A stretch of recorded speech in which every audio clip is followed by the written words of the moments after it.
Okay. Okay, it's 7 o'clock, and I'll call the meeting to order for Monday, October 7th, the Select Board meeting. Review of the agenda, removal or adjustment of any items per 1 BSA 312. Anything to add? Move?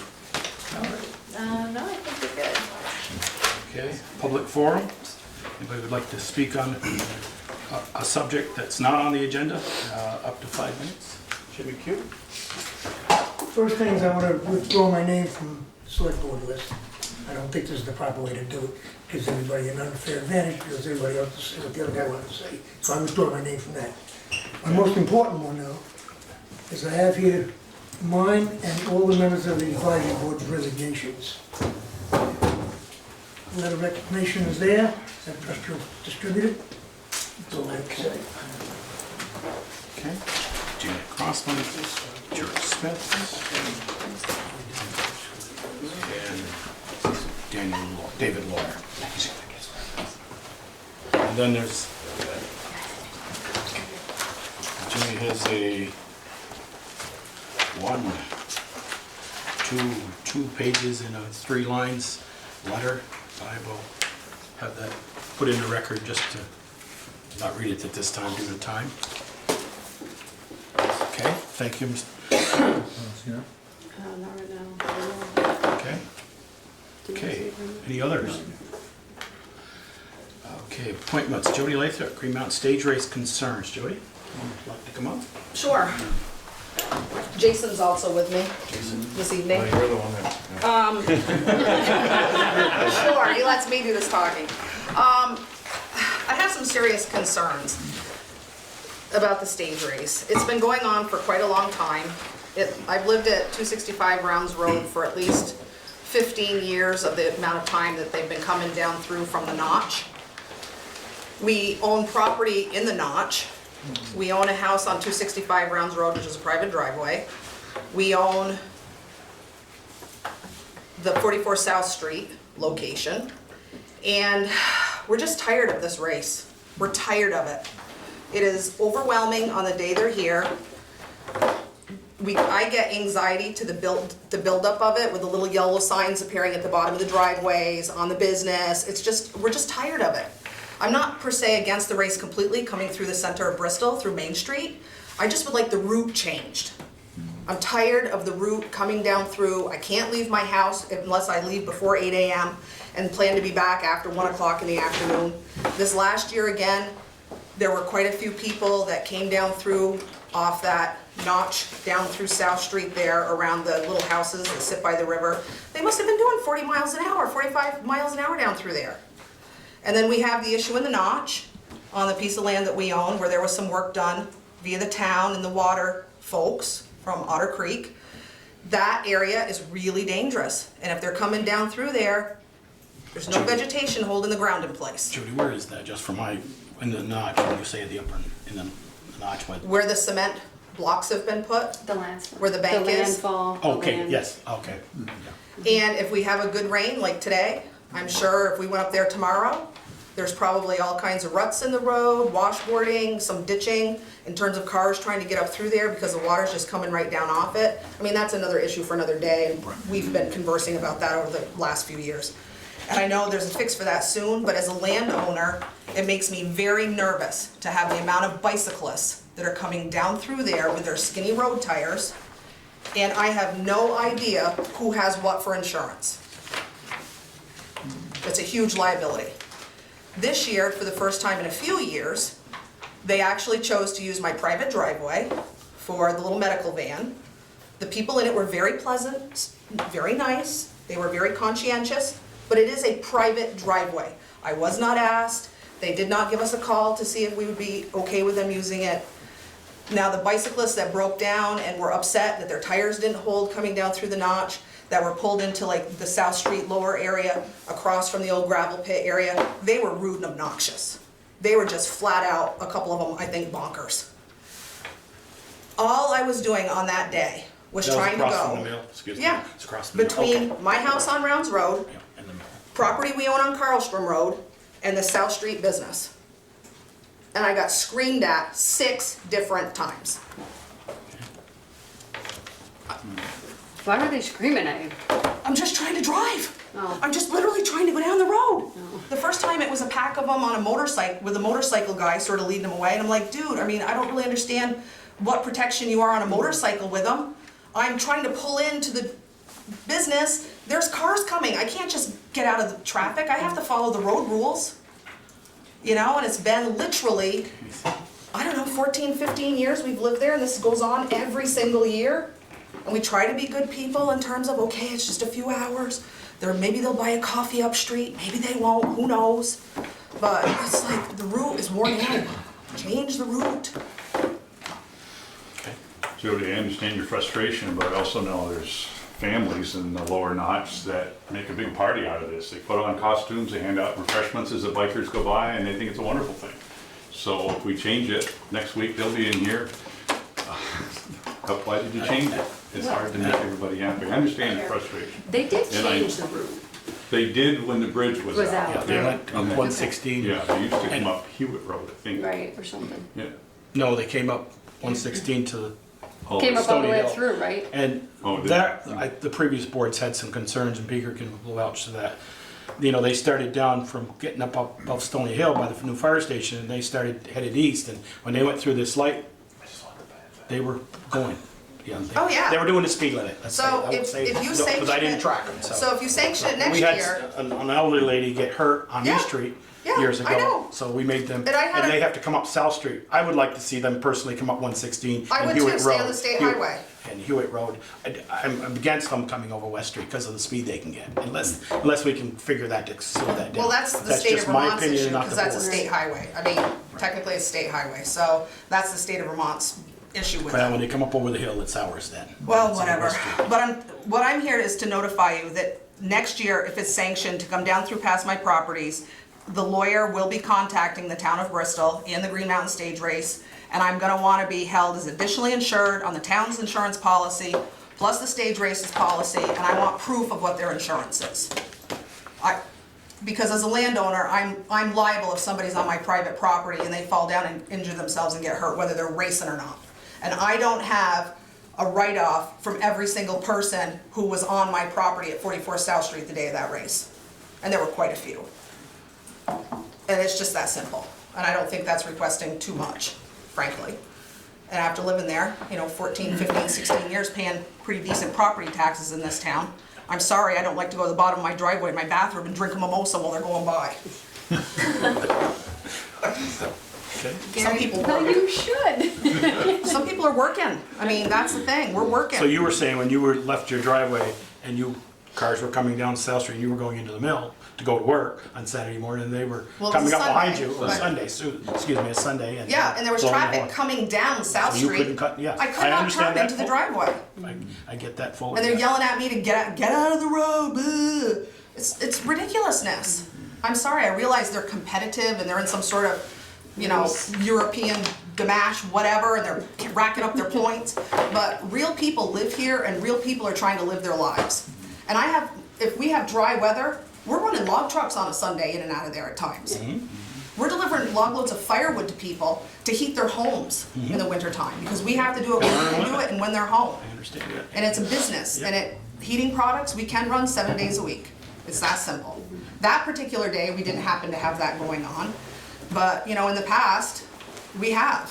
We own land up on 17 in Starksboro, and as much as it's a pain to not be able to access those wood lots, we are quasi okay with that, because we kinda know, it's like, okay, we won't plan to do anything up there today with logging, we'll just, find something else to do. But when I can't even leave the house where I live without being worried about, trying to pull out of my driveway and hitting 35 bicyclists coming 45 miles an hour down that hill past Greg Moy's house, I mean, it's ridiculous. I don't know what else to say about it, it's just Okay. maddening at times. Hear your frustrations. Yeah, I mean, Take it's it just under advisement, frustrating, that's and all. When they come next year to apply, we'll have a chat with them. Gary Kessler Gary is here head of the stage tonight. races here tonight. Gary, would you like to? Sure. Comment, or- Well, first, I appreciate hearing your concerns. First I've heard of them. I've organized the race for what will be 20 years next year. And I appreciate the town's willingness to accommodate the race coming through. we've, you know, come through for, not all that time, there were some years after the Irene flooding that we didn't come through. As far as, you know, some of the comments that you made, and the race doesn't start till 8 o'clock or 8:15, and it starts in Facein, so no one will be coming by your house at 8 o'clock. Yeah, but I shouldn't have to plan to be gone from my house You shouldn't. I to totally accommodate agree. this race. Right. But I mean, just to shorten the time frame, they don't usually, and I know the chief is at the intersection, but I talked to some of the volunteers, it's closer to 10:30 or 11 o'clock by the time they come through, and it's for about 2 hours or so for everyone to more or less come through. And I know it can be inconvenient. I think I say that to the board pretty much every year, that you're likely to get complaints, and you've got one. And so I'm glad to think about how we could adjust it. As far as the medical guys go, I don't know why they stopped there, maybe because somebody was injured, but it would be no different than if there was a car accident there and they had to pull at the bottom of your driveway or road or at your business to tend to an injured person. I don't know that they were spent the day there. No, it was a brief time, and like I said, they were not They were rude or pleasant, right, anything yeah. like that. It was, Right. you know, I just had to ask them to move their vehicle so I could get out my driveway. Sure, that, and I'd be happy to tell And them they never did. to stop at, They you did. know, They at the road accommodated me.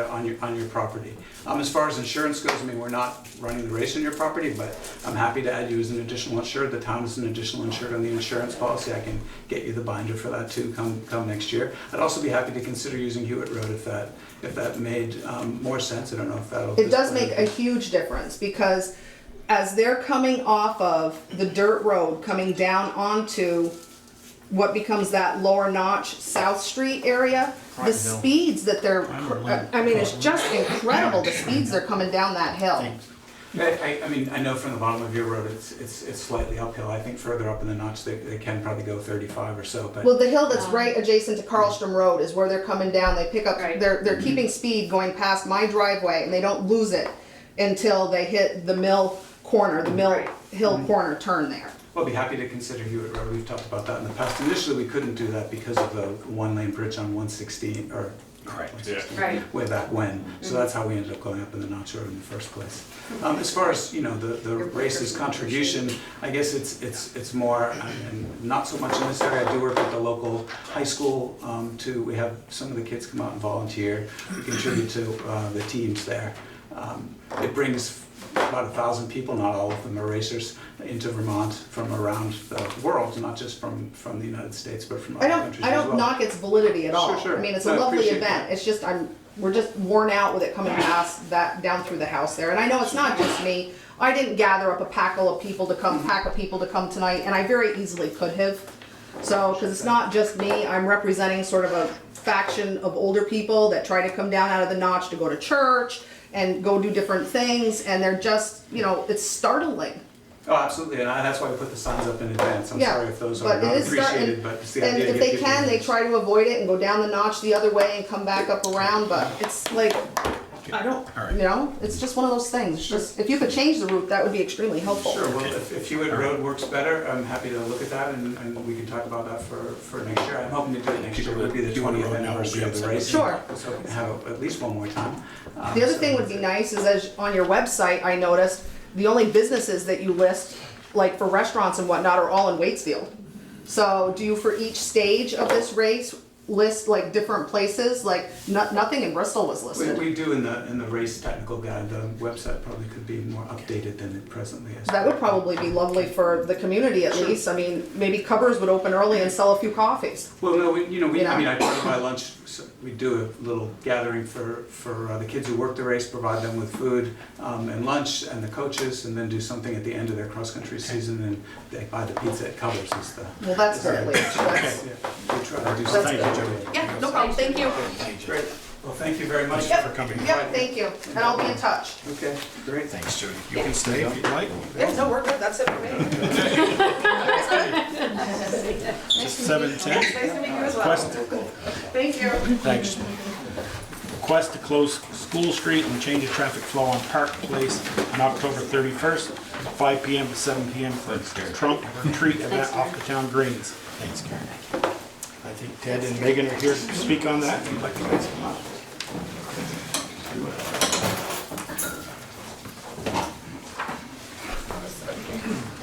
Oh, come on. Oh, come on, there's only one chair there. it's like, I'll join, here we go. Problem solving already. So yeah, we want to do the trunk or treat again this year. Last year was a smashing success, and this year we want to make it a little bigger. Last year we closed off just School Street by the church, and this year we'd like to close off Park Street as well. I know it says change the traffic flow, but I'm pretty sure we just want to no flow. We want to shut it down. We'll do whatever we need to do. Oh, to yeah. get it done. We're expecting a larger crowd this year. Yeah. how we just, is the gym open, the fitness center? We're going to be talking to the different businesses. Yeah, I've actually mentioned it to and, Chris They already. were very cooperative Great. last I year. know they were, Ted. I just want to make sure they were qualified. Okay. Yeah, it was, worked out well last year, and to me, it's really. It's a safety concern. It's a safety concern. A lot of kids out trick or treating, whether they go down to that or not, they're out and they're cutting around the back of the park, and some kid comes out. I think it's a no-brainer. And the trunk or treat isn't new. We used to hold it down at the Legion, but the attendance was falling off. So I suggested that we try getting it up here. We got permission to do it, and as you said, it was a smashing success. And this year, with the help of the fire department, Yeah. we're gonna get more lighting. It was one of the faults that we had last year. The police department was kind enough to give us some type of lighting in the street, but if we can get those spotlights, that'll be, again, safer and all of that stuff. And we have everybody on board as of now, so. Ted, how many private people did you have come, like last year? How many, like, private cars? I mean, I know you got Bristol Rescue, Bristol Oh, there Fire, must but how have many? been. For private cars, Yeah. I think they were all members of the American Legion or the auxiliary or. Oh, by the private, signs you for the mean not trucks. associated with the Yeah. Legion? Right, Was there yeah. anybody who wasn't I associated? don't think. No, I but think everybody afterwards, was I did get a lot of associated people with that came up to me that said, how do I sign up this year Yeah. and whatnot, so. That's what I'm wondering, if you have that many people set up, are you gonna have room? Yeah, well, Well, like, if you close off the street, I guess you Close have all the off parking Park Street. spots, yeah. Yep. Do, the events from 5 to 7, Yes. so you need set up and tear down time. 3:30 or 4. yep, we do. We started about 3 last year. Yeah, you, in the hearing you 3:30, said. it was like 3:30 last put year. the signs up. I started at 3. Yes. And what time would you be done, you think, closed in? I'd say give it an hour for cleanup. 8 o'clock. Yeah. So I move we allow them to close Park and School Street from 3 to 8 on the 31st for trunk or treat. Second? Okay, there's a motion and a second to have them close from 3 to 8. Any other discussion? It's a wonderful thing. It is. It very is. Joe? You guys see it?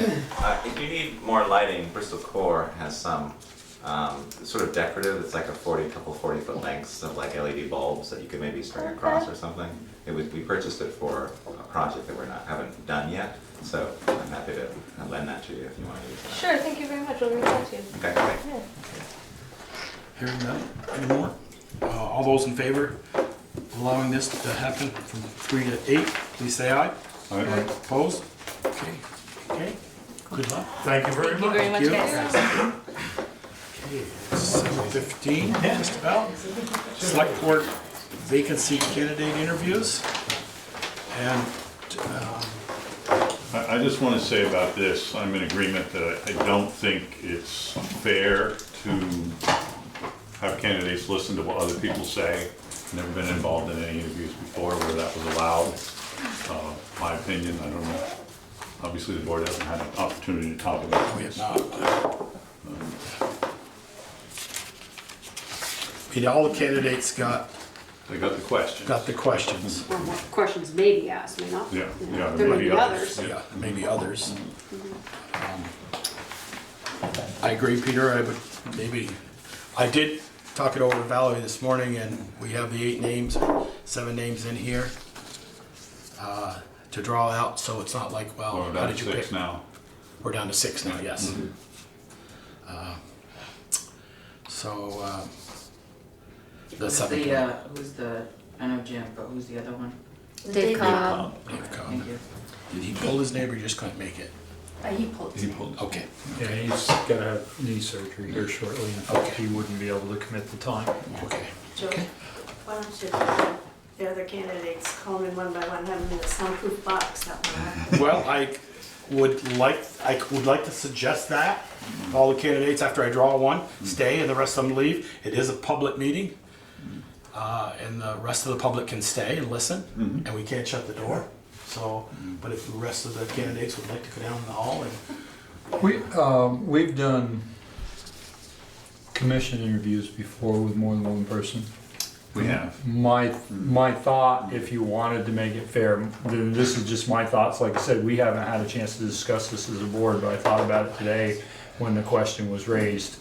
Would be that if we were to do with everybody in the room at the same time, we do everybody at once and we go down through with the same question for everybody. And then we switch people for the second question so that everybody gets a chance to be first, everybody gets a chance to be last, but that's if everybody's gonna stay in here. Brian's not gonna be here because he's upstairs. right, he can't make it till 9. Well, he Or just said after. let him know when we're ready for him, he'll come down, he just can't be here for Right, the whole time, hours. right. Because it could be up to an hour and a half if everybody gets the 15 minutes, Right. 11, 15 minutes. So, I think the original thinking was that the format would be kind of like a debate, but not really a debate. You know, how you have candidates lined up and moderators ask different questions of different candidates. So I think that was the general thinking. Any question? yeah, yeah, I don't mind stepping out if that's what you choose. That doesn't bother me. okay. Alrighty, so, Another question? I mean, any way you want to do it is fine with me as well. I'm not bashful. My answers aren't going to change because of something somebody else says. right. Right. I mean, for commissions, you know, like planning commission or some of those, we've gotten, well, you know, we've had 3 sit here and 2 in the back, and you may get, you know, had some great ideas. That first candidate had some great ideas, and I would go along with that same thing. And we kind of want to hear what your thoughts is. It's a little more important. Not that those other ones aren't, but this is a decision the board's going to have to make. So, okay, well, if I'll draw one name out, and if I see the gentlemen and ladies leave the room, I'll know that's the right, I guess the correct thing, or we'd like to see done. Yeah, I think, Before you go, I haven't seen any other questions. You have not. okay. Well, look and see if his name got drawn first. I figured my luck it would. I have one here in my pocket. It's still in my pocket. Yeah. So, Bill, you were up first, so you don't have to leave the room. So, So you get to study the questions while you're. ponder them. Take them with you, Eric, write down your answers. Yeah. And then we'll ask different ones.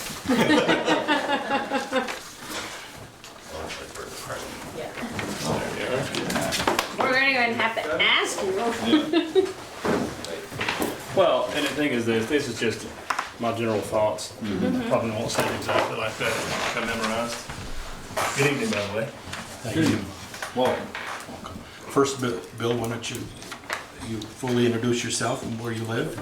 I know it's Bristol, and I know where it is, so the rest of the board doesn't. I think I do. Yeah. And when he says it, I'll know for sure. There you go. William C. Mount, Bill is what I go by. Obviously, I ain't from around here, but I do call Bristol home. I love it very much. Involved in the community with scouting. Like to be a bigger part of the community. We do enjoy it here. We love the fact that we can walk wherever we want to go, and we do so quite often. I feel like I am beginning to know quite a bit of the community. We've been here since '07, and just want to help make it the best Bristol it can be, and see it continue to go forward in a place that my kids can grow and call home. Hope that answers your question. Where is home? You didn't answer that one. I just want to see if I know if I'm right. I usually have a cute answer, and I tell everybody LA, which is lower Alabama, but in any case, I'm from actually eastern Alabama near Auburn. Presently, you live No, now. now, I apologize. At the end of Pine Street, Lawson Lane, the gray house with the giant flag. Right in Even front though of you, the township. I appreciate you putting your answers here to our questions. I'm going to ask for the camera. Sure. And for the public here. Why do you want to be a select board seat? Because I do love the community. I like the things that happen here, and I love the people here, and I want to be able to help those things continue and be a voice, an advocate, if you would, for my family and for the people that I know that live here. Okay. Peter, you want to take a second? So what would your goals be if you were appointed as a select board member? Well, I'm an observer, an analytical, if you will. The goals that I have is to forward the community, to see things change when necessary, but I'm not an agent for change for the sake of change. They see things maintained and the viability of things that work well here, the trunk or treat, for example, the amazing trick-or-treating that goes on, the parades, 4th of July, and the things that happen in the community.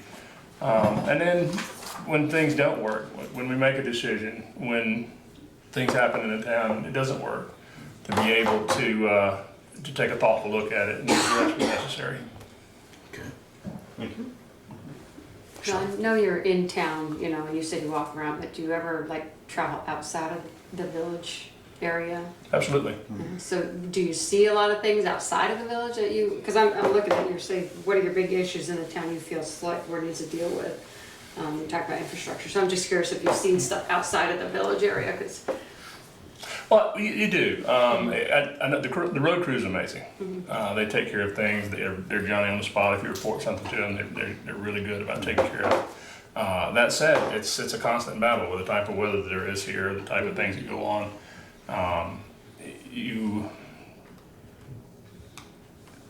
The areas that I travel are all over, quite honestly. There are scouts to drop off, there are scouts to pick up, there are routes to go and dropping off children in Virginia's at school and back here in Bristol at school and traveling to and from work. So, and if you're talking about in regards to things that need to be handled and need to be addressed. So those are the things that are my major concerns, but also, as I explained, I'm a listener. I like to hear what other people think, and like the young lady that was here earlier and had an issue with the bicycle race. Working out solutions that are amicable not only to her, but the other people that are involved. Mr. Coffey brought up there's other people that really love it to go by their homes. You can't always make everybody happy, but you can address concerns and let them know that you have taken a look at it. So, yeah, just the things that are off the top of my head with those issues. We have a culvert at the end of Pine that's been plugged since 2007. So it'd be nice to have something done about that. But in any case, it's Which not a end huge. of Pine? Your end? My end, yeah. But in any case, so yeah, just addressing things and trying to bring attention to what needs to be done and doing it efficiently and in the best interest of the town. Hey, it says here you intend to run again in March? Well, yes, if you were appointed, you were correct. Okay. If you weren't appointed, would you run in March? I believe I will, yes, because I do feel strongly about it. It is something that I would really like to do. What do you have to contribute or to bring to the board? Well, again, I'm an analytical. I evaluate things, and while I am very fiscally oriented with the history that I have, with efficiency and with fiscal matters, I'm also an out-of-the-box thinker. So that doesn't mean I just want to cut. What it means is I want to make things work. So finding a way to make things work, finding a way for solutions, for proposals, for issues, for repairs, for upgrades, or whatever, are the things that I bring to the table. So I am quite, if I do say so myself, the problem solver. Everywhere that I've been in my career, whether it be the railroad with Norfolk Southern Corporation, or the railroads that brought me here, or with the New York Life as the family business, the advisory business, or financing automobiles. I've always had coworkers and the administration come to me to solve problems. And the things that I bring in addition to that are being able to work as a team, being able to consider other aspects of other people's points of view and finding a way to gel things together. Bill, one of the things the question, what are your passions would you like to pursue? And you answered viability for businesses in the village and surrounding areas. What steps would you think we could take to make that happen? To be quite honest, I At this point, without being a part of the board, without seeing the things that are here and having the intimate knowledge of the town, I don't have preconceived notions or preconceived solutions. That being the case, I'm a very quick study. I do pick up the ball and run. But I do see, and I was here at a meeting earlier in the year when the rat issue was an issue. And one of the proposals for an expanded facility similar to Bristol Works was being proposed, and I believe it was usual that said that people that are tired of seeing the tail lights leaving town in the morning and the headlights coming back at night. It is a beautiful community, and I think people would love the opportunity to stick around closer during the course of the day. I don't know off the top of my head what those solutions would be, but I would enjoy the opportunity to research them and try to find some. Thank you. Okay. Do you have any, what are the biggest issues in the town that you feel the select board needs to deal with? Another thing that I would need more intensive data for, I see little things here and there, but nothing that drives me berserk. I don't like to come up with solutions to problems that I don't know exist. Being a member of the board would bring me information and would bring me details that I would need to be able to say those things. I do see the washboard dirt roads, I do see some of the other issues, but they're not huge issues because again, the town crew is very good at addressing things. So without more information, I wouldn't really be able to answer that effectively. But again, being a quick study, I'll be able to get up to speed pretty quickly. Okay. Take another one, Michelle. I think he's answered most of them in a roundabout way. He's done well, yeah. I guess I'll ask the last one. An issue comes before the select board. Would you vote based on your personal belief or what's in the best interest for the entire town? Well, as you see it right there, I don't see those as two separate things. Not necessarily. Not with me in any case. This is a town that I enjoy being a part of. It is a town that I want to see go. And so my personal beliefs are to forward the goals of the town. Because a better town makes better neighbors, it makes better schools, it makes better everything for the kids that I have at my home and the surrounding neighborhoods and the other parents as well. So I think that they're very closely intertwined. I think that one doesn't necessarily negate the other. Okay. You have questions of us? I don't really. I have observed, and I've only been to a couple of meetings, but I have been. I see how I read the notes. I see quite a bit of information on the Front Porch Forum. Thank you for that, by the way. And while I feel like I'm active in the community, I'm not a busybody. I don't feel like I have to say something about everything that happens, but I do like to be informed. And I think asking questions for the sake of asking questions doesn't benefit anyone, but I'm sure if I were selected, I will have several very quickly. So, One of the questions that's actually not on here that I'd like to ask, I'm going to ask all the candidates. This board is, for many, many years, I think Peter can probably say how many years since he's been on the board, is we have not one chair that sets the chair for many years like some select boards. We have rotating chair. It's 1 year appointment, and then the following year it's the next vice chair. How do you feel that would you work around that? I think it keeps things fresh. It's not different than a lot of the boards that I've been on. You see the folder that I have right here, Norfolk Southern Safety Committee. Safety Committee members typically stay the same, but the chairs, the directors and things like that tend to change because you need fresh faces, you need different viewpoints. But that being the case, it is a tight-knit group. I've seen you work together, and I know that you have at least similar beliefs. And so it's not like it's going to go 180 degrees in one direction for 1 year and everybody's dreading the end of it. So I think it could be a very good thing. Okay. Thank you. Any others? Peter? I can't. We're closing in on the 15 minutes. Yep, about 12 right now, so.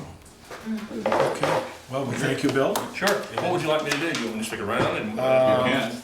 You can if you I don't think it want. matters. You can listen now and Yeah. Is there another, Well, later on the agenda, I suspect that the select board's gonna deliberate an executive Executive session, session. which is at the end of the meeting. Mm-hmm. And then afterwards, come out and address the question on item 5, considering the appointments, but that would be later in the evening. okay, whatever you'd like me to do. you can stay, or you can, if you have kids to put to bed, or you can go. Doesn't matter. That's one thing that I do enjoy. So with your good gracious, I will go tuck 2 in the bed, and Okay. I will wait to hear something Understandable. from you. Thank you. I They appreciate grow up it. fast, I understand. Thanks very much. Okay, thank you. Sure. Thanks, sir. See ya. Have a great evening. Another one out of the cup here. Who is it? I'll talk to you tomorrow. Andrea, You gonna be at home? You gonna be around the house? Okay, is that okay? Yeah. Perfect. Thank you, folks. Thank you. Thank you.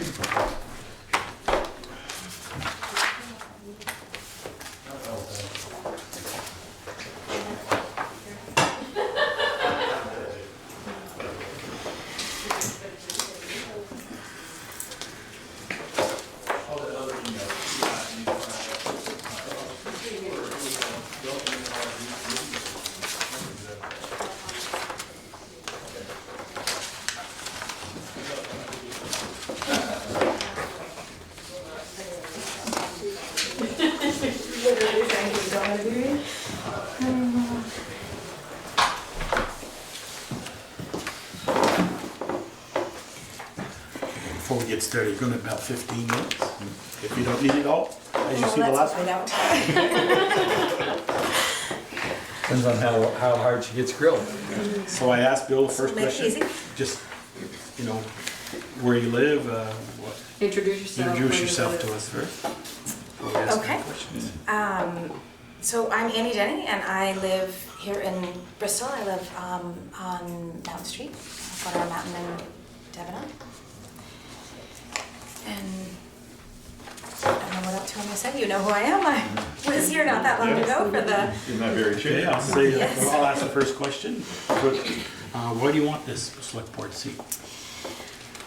I want to be an active member of my community, and I feel like this is a good way to do it.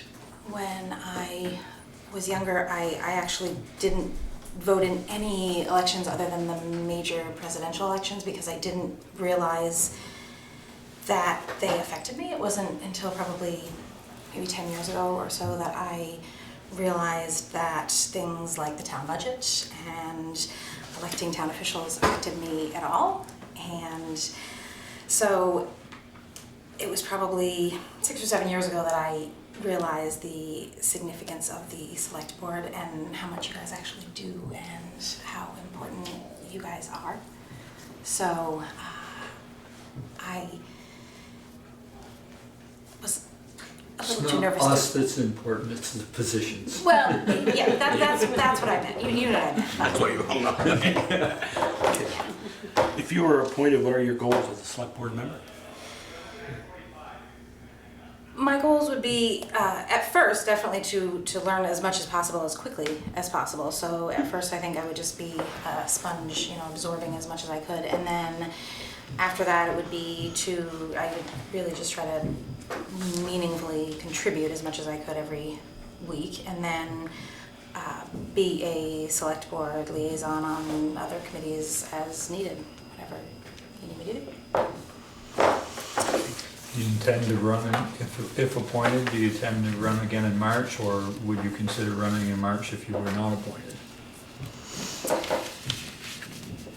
If I was appointed, yes, I would run again in March. It makes me a little bit nervous just because I haven't ever done that before, but I would try, yes. Okay. Not sure how I would do it. Yes. Did she answer the second half of your question? Which was if you weren't appointed, would you consider running in March? I would consider it. Like I said, I don't exactly know how you'd go very about easy. doing that, but Come in, You get a need to know like petition 30 from the town. people, and that's all. 30 people, get a petition signed, get your name on the ballot, and then from there it's, talk to who you want to talk to. What do you hope to accomplish if you were appointed?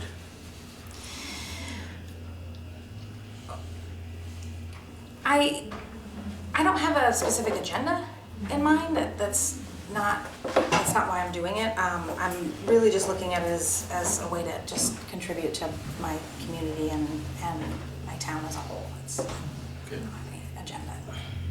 What are the big issues in the town that you feel the select board needs to deal with? So that was the one I think that was probably the hardest for me as I was looking through the questions, and it took me a long time to think about that one. And I was thinking about it, and I thought one of the things that we should look at is trying to increase our tax base without a significant cost to services.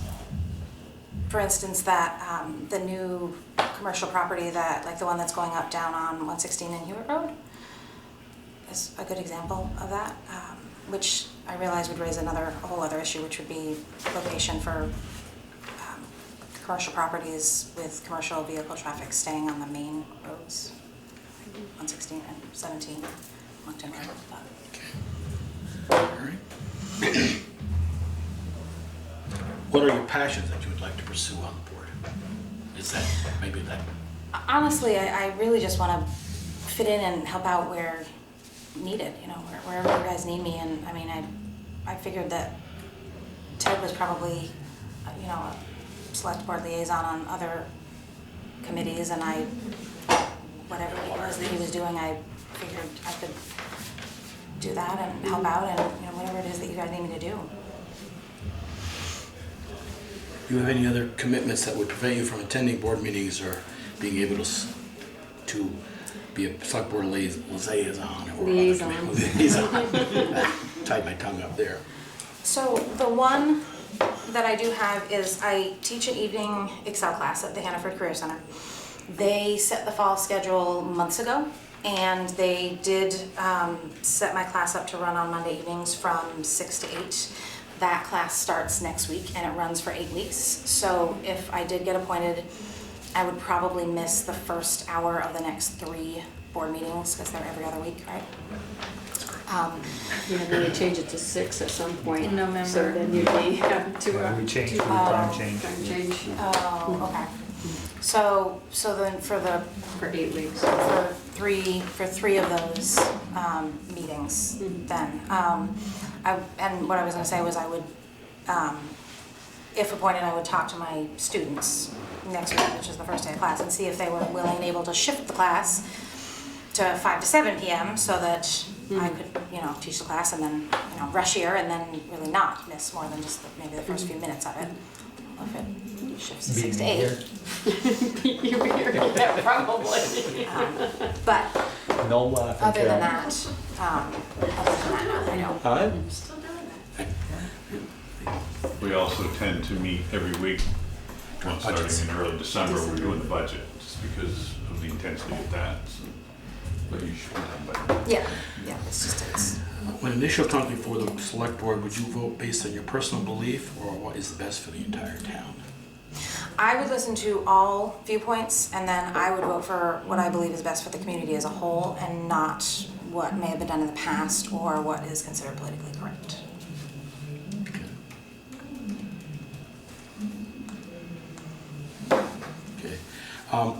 This board, it's not, the question's not on here, but I'm going to ask all the applicants. This board has traditionally been, we switch chair every year. So you're chair every 5 years if you're re-elected or what. And how do you feel about that? Would you be comfortable with running a meeting and being a chair? After watching someone else do it for a little while, just so I know what it is and what you do, yes. No, we went from under the bus. No, we wouldn't. Just, throw you into the fire. Okay. Do you have any questions for us? No, I don't think so. Do you have any specified area where you feel the town could be more efficient? That's one of the questions here. We get a few more minutes. It is, and it's the one that I didn't answer, to be honest with you. I was just hoping you wouldn't ask me that one because I didn't have a good answer for it. give me your honest opinion. That's sometimes truth hurts. Yeah, I don't know. What do you have to contribute or to being on the board? Or what do you like? What do you bring with you? So I think that I am an average single working mother. I am middle class, probably lower middle class, and I think that I represent a fair portion of the average population of the townspeople here. And I think that I listen really well, and then I think that I am able to make a fair and unbiased recommendation based on what I've heard.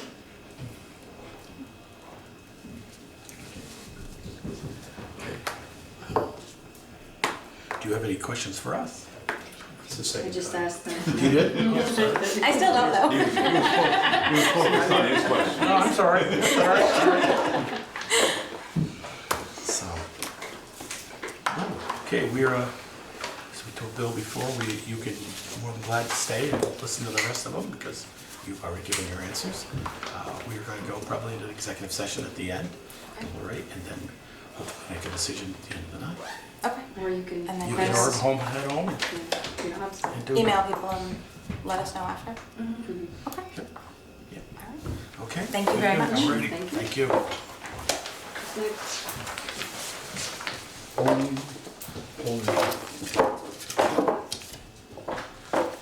Junior Club Lino is declined, so he was still in the list. I wasn't gonna reach in and grab him. Brian I was Fox. gonna say, if you pull out Brian, why don't we wait for him to the end? See if we can get close to 9 o'clock. So we don't Yeah, have they don't have to sit up there as long. Yeah. Right.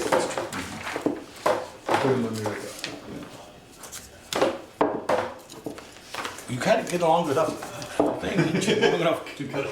More You jello. know, longer. You just got short. Yes, I do. Ian.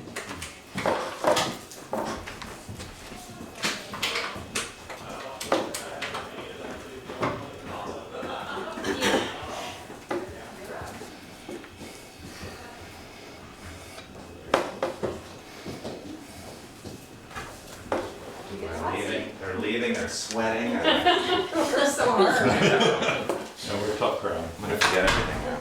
I hope you look signs. Yeah, I had to look to see the names on both sides, so I knew whether there was just so I knew where to sit. I was a little confused. I think they felt out of place. I think they felt out of place because last week was only mine here. They need some more. Okay, Ian, just for a quick moment, take a second and tell us who you are. We know most and Who you are and where you live. where you live. Where you from? Who I am, I'm Ian Albinson.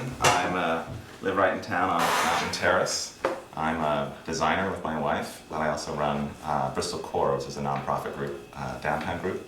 I'm the executive director of that. I have been for the past, I guess, 3.5 years.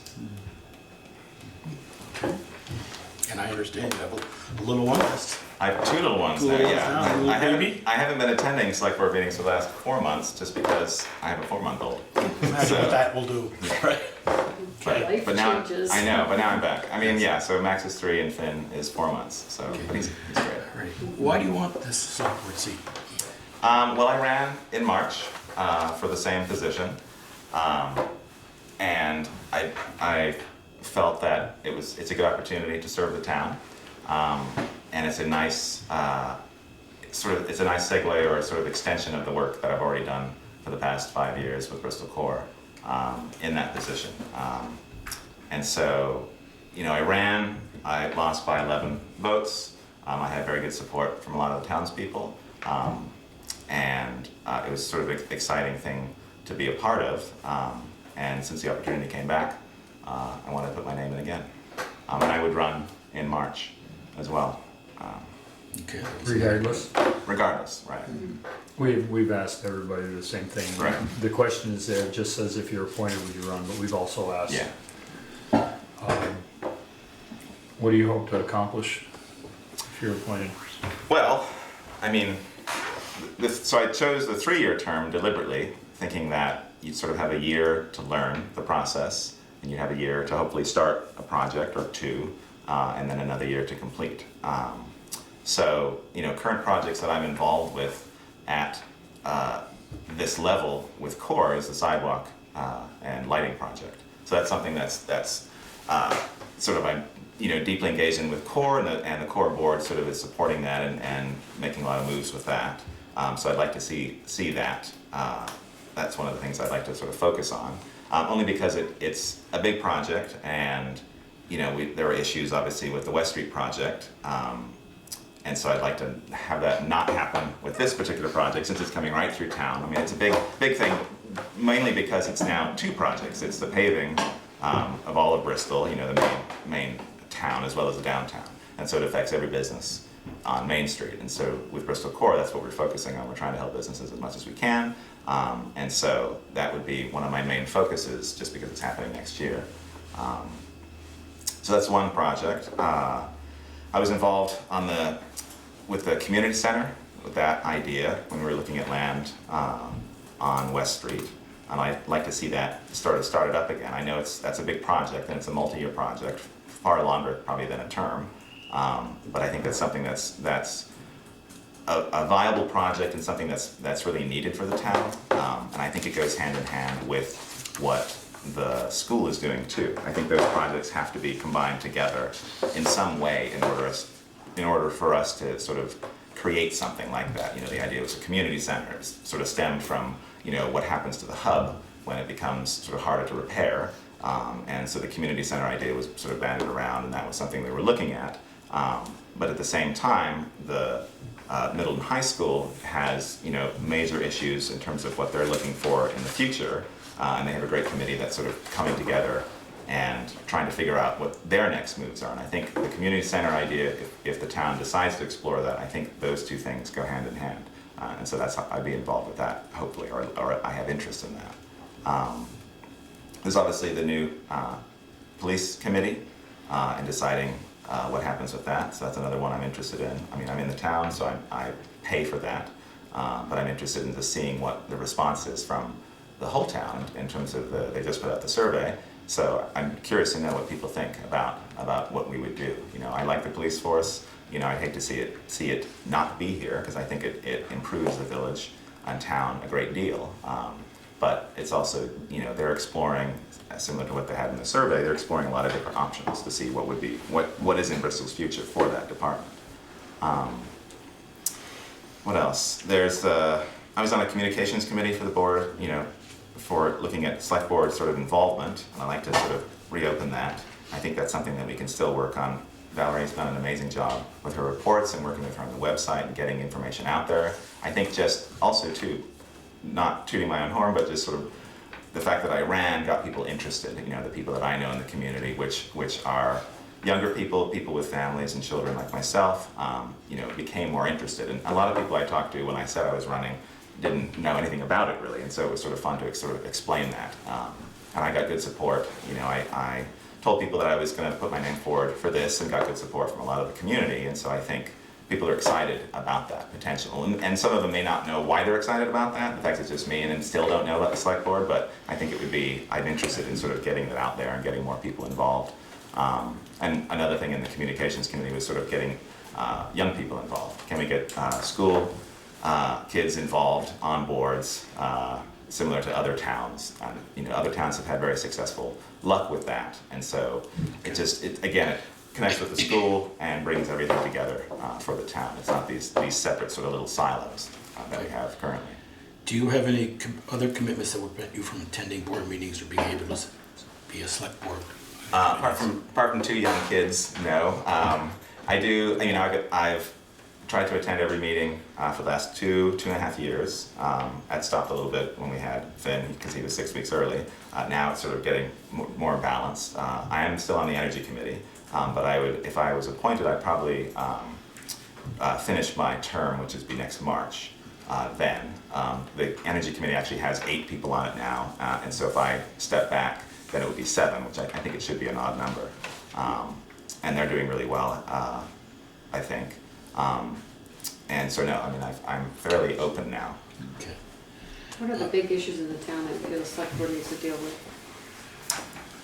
Well, as I said, police district I think is an interesting one that a lot of people have asked about that over decades. I'd also like to see, and this is something I've talked to Chris Purley about in terms of zoning. I was never sort of certain why business wasn't able to stay here in town. It's something that Bristol Core has really worked with. You see businesses get to a certain size, and Kevin Harper's obviously working on this with Stony Hill, but part of that is being a 1-acre town, and because of certain zoning regulations that we don't have in place. And so I know that Chris and the Planning Commission are working to change that, and so I think that's an important thing. If we can change that so you don't have the sort of crux or crutch of Act 250 and the amount of money that you need to pay to be able to just put up a new building and be able to stay here. You know, Bees Rap is a great example. I worked very hard with her, connecting her with Kevin and trying to make that work, but it was just something where it was a pure financial move to go to Middlebury because you already had a building there and you're not building from dirt, which, you know, adds another 20 to 30% in the cost of building. So looking at the zoning, having that change in the zoning laws, I think is a big thing to be able to have people, to one, keep people here in town as they grow larger, as businesses grow larger, maybe bring people back, but also encourage new business to come here since they won't have that hindrance. Okay. And those are subdivision regs. Right, yeah. So do you see your work with the core, if you're appointed to the select board, as a plus or a minus or maybe some conflict? I mean, Carol did it for a number of years. You did, yeah, 6 years, and didn't seem, you know. And I was on the board at that time. Yeah, I see it as a plus. I mean, for some things there may be conflicts, but I think it's going to be small, and each one of those can be dealt with. Same with if there are people involved with certain things and you step away, you know, maybe it's something like that.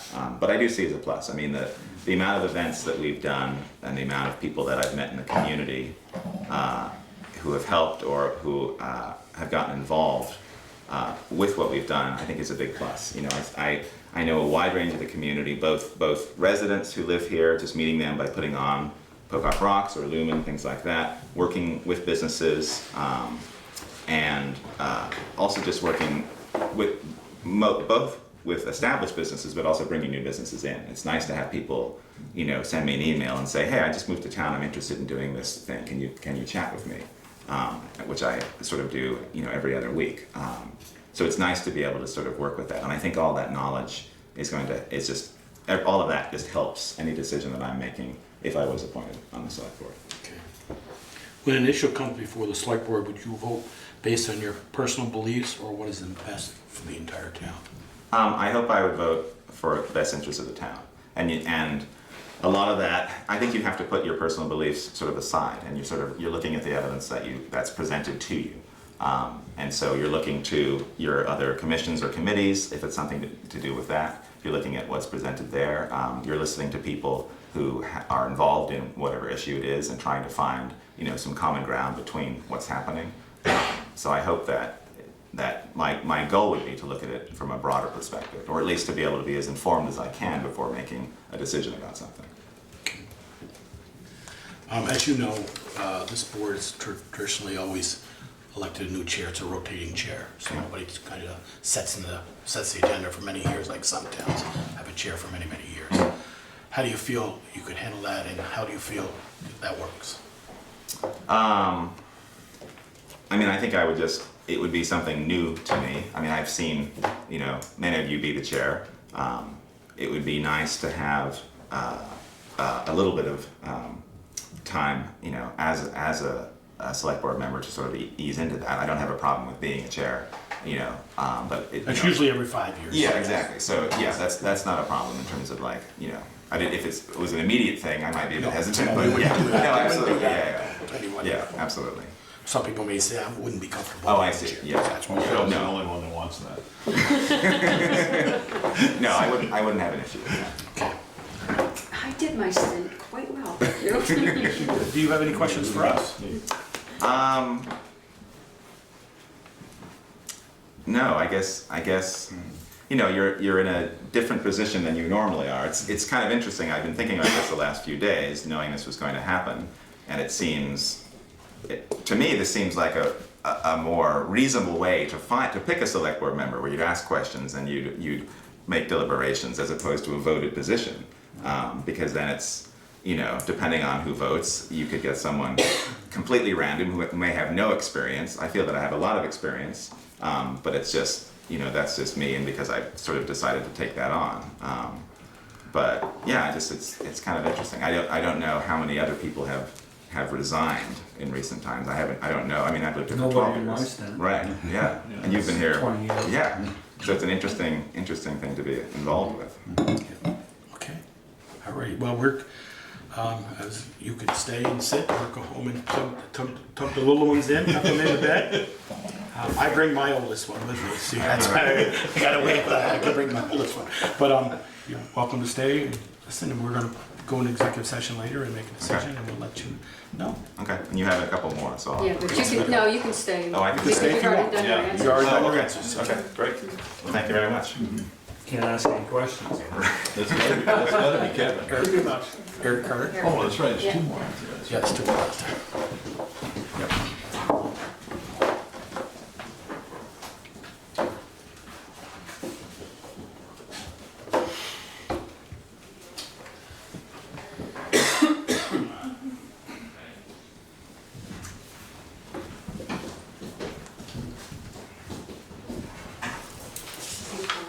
Is it?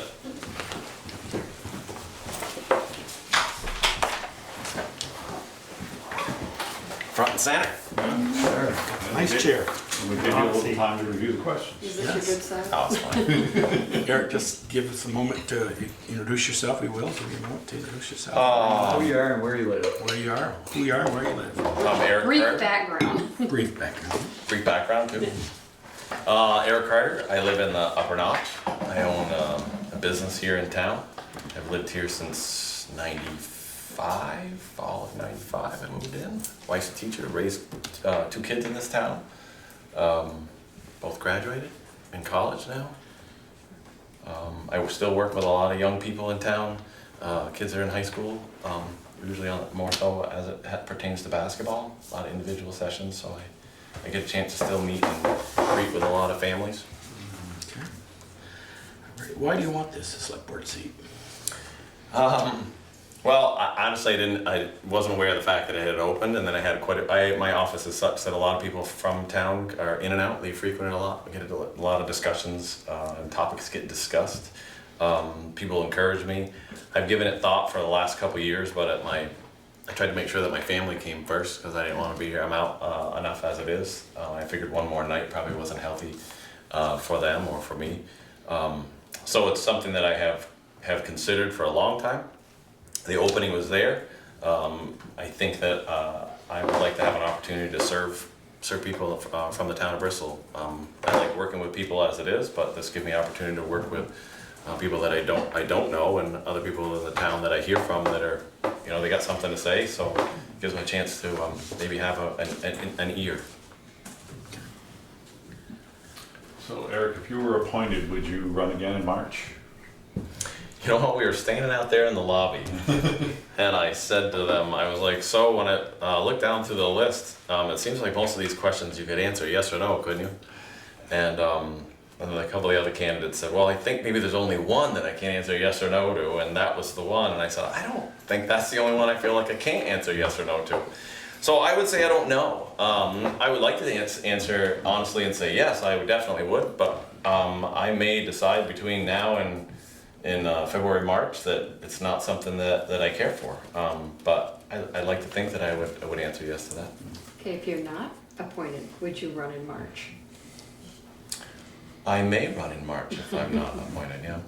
Yeah, depends on what I hear from, like I said, my thoughts and feelings are positive around running, but I have kind of heard more from other people within town who've that's kind of helpful that sometimes to have that encouragement behind you. So actually you need to know by what, January? January. You have to have a petition in. Great, January. So, just so you know. If you are appointed, what are your goals as a select board member? I don't know as I have goals. I don't have I'm not coming on the board with an agenda. I think if you do, then maybe that's the wrong idea. I think my goals would be just to continue to maybe come up at a good time to ask a good question that might make other members of the board think about something in a way that they haven't before. I think that I I hear an awful, I know we're all part of our community and such, but I hear some of my best questions to ask oftentimes come from people that wander into my office. And I think that that I would give them an avenue for their question to get asked in a forum that can answer that.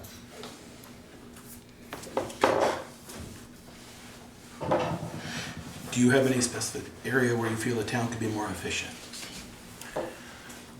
I think every town right now has to be looking at its level of efficiency. So to say that there's one area, no. I'm regularly quoted in the conversations again that happen just across the street are, if the state decided that Act 46, which I have mixed feelings about, but if they decided that Act 46 was appropriate for schools, I don't know whether there are laws that exist for towns to function similarly, but if we've decided that that's an efficient way for schools to operate, then maybe it's time that towns begin to consider similar strategies as it comes to sharing or spending. What are the big issues in the town that you feel the select board should deal with or may need to deal with? I don't know. I think I hear from an awful lot of people who, and of course you hear it there. I was amazed when I walked in here just kind of late for that meeting, and there was an issue that I didn't realize even existed. And I think that there's I hear from neighbors and from, like I said, constituents and clients who wander in the office, and I'm amazed at the things that they're concerned with, and I don't know, maybe they do get addressed here. So I don't know if I could give you a list, but I think maybe the bigger piece is I think a lot of people feel they're not being heard. And you would probably say, no, my gosh, they call me all the time. And that very well may be true. But I think that I hear that the most, is they just want to be heard. It doesn't always mean that you can give them what they want, but they want to be heard. Issues in town are different than issues out of town. Absolutely. Okay. Do you have any other commitments that will prevent you from attending board meetings? No, I mean, I coach basketball in Heinsberg. It's a middle school, so that schedule is pretty flexible. I've already scrubbed it with my daughter's college schedule. She plays Saturdays and Wednesdays, so that's not an issue here. And that's the only thing that would come up. But they're usually pretty flexible with me, and I'm sure I'm not the only one that has some things that conflict with you. But it's not an every Monday kind of conflict. What do you bring to the board if you're appointed? What would you contribute to the board? Well, I think my background and what my profession is, I learn more from my clients. So I have a pretty good general working knowledge of a lot of things, not because I'm an expert on anything, but you have to ask the right questions when you're insured in an excavation company or a plumbing business or whatever, so that brings something to the table. As far as general knowledge is, I've got a pretty good working idea of insurance, but I think it's just the ability to frame and ask a question.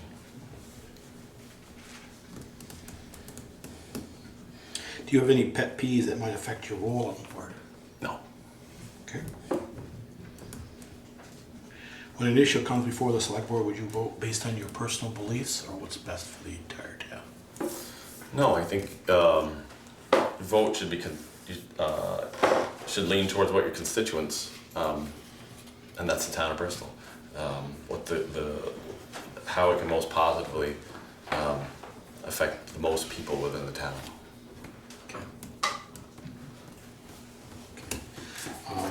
Question that's not on here, and what I've asked everybody is, as you know or may know or may not know, we do a rotating chair on this board.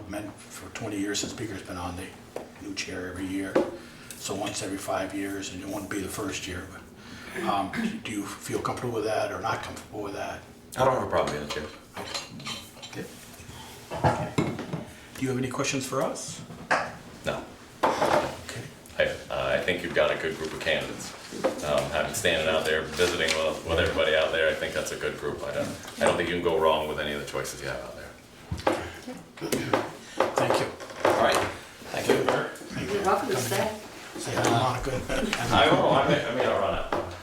Okay, you're more than glad, yeah, you're more than glad to stay. You know who the last one is? Yeah. Or this, I should say the last one. Sitting out there by himself. Yeah.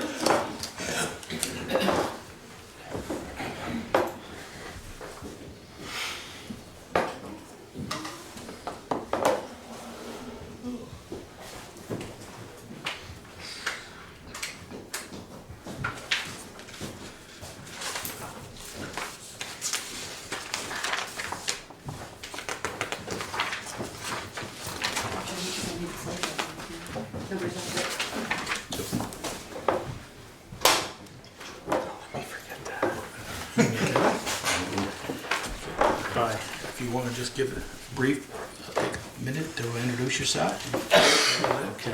Where you're from and brief background. So my name's Kevin Hansen, and actually I could keep one of those. So I live up on North Street, on the corner of North and Pleasant.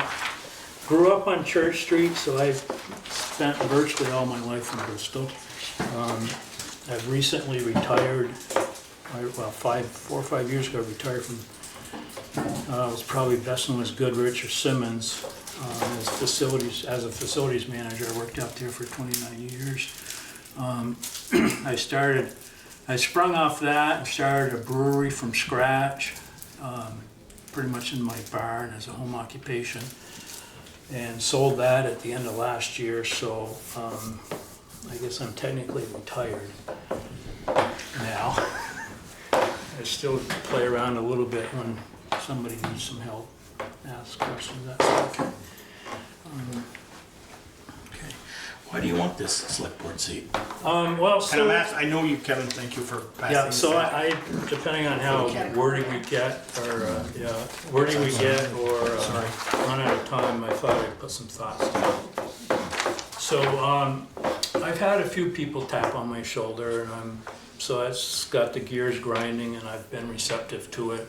And I think, with Ted's resignation, Ted had a certain mindset and a certain philosophy, and I actually, went to bat for him a little bit through his re-election last year, became active with that. So I'm interested in, and I'm hoping that the select board is interested in replacing Ted with somebody with like visions and philosophies. So I think I share some of that with him.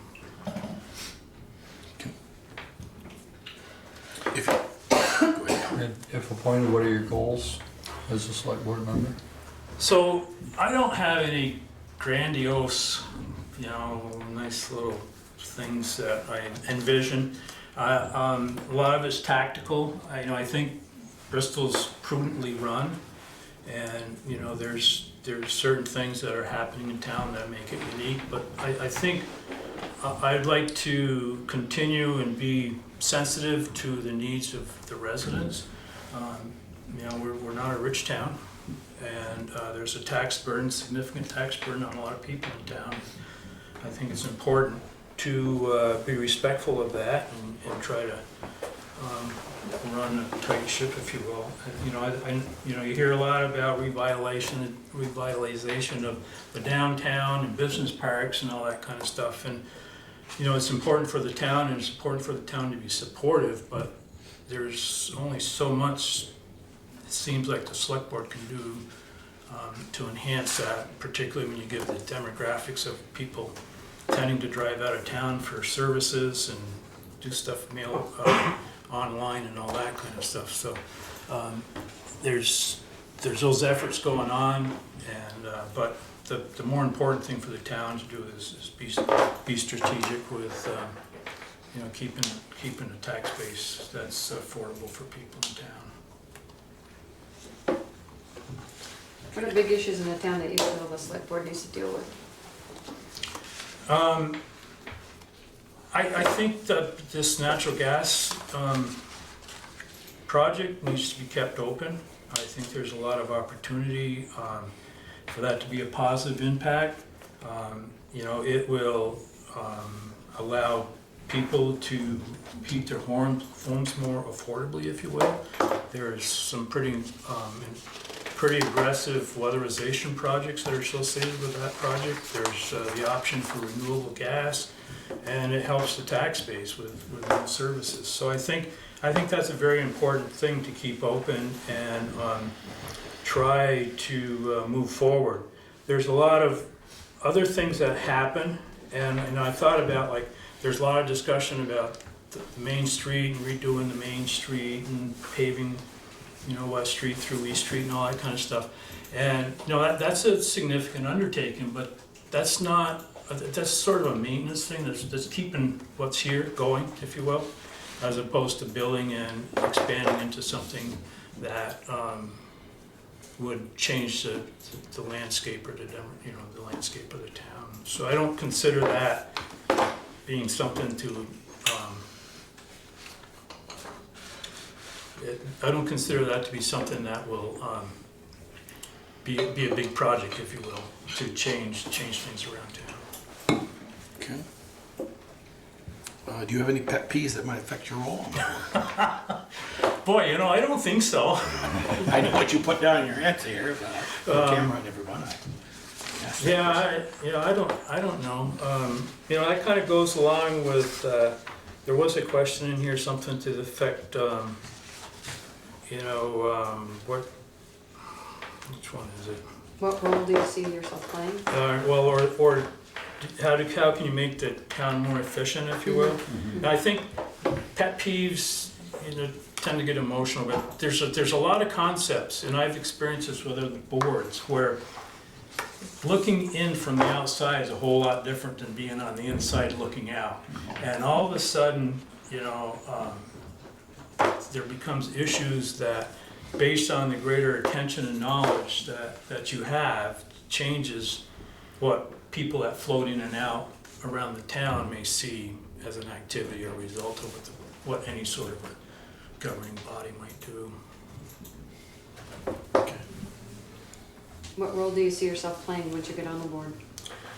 So I see myself as a pragmatist. I would, I've got a lot of experience working through projects, building projects and that sort of thing, and trying to get things done underneath less than optimal conditions, if you will, making compromises, thinking of alternative ways to do things. So I think I can be a good voice of experience, bouncing off with another group of people, and come up with what could be a good solution.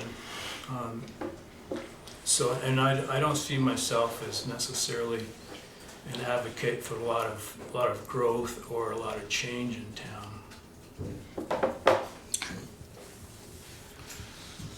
What issues, when an issue comes before the select board, would you vote based on your personal beliefs, or what is in the best for the entire town? So, your personal beliefs are what gets you elected.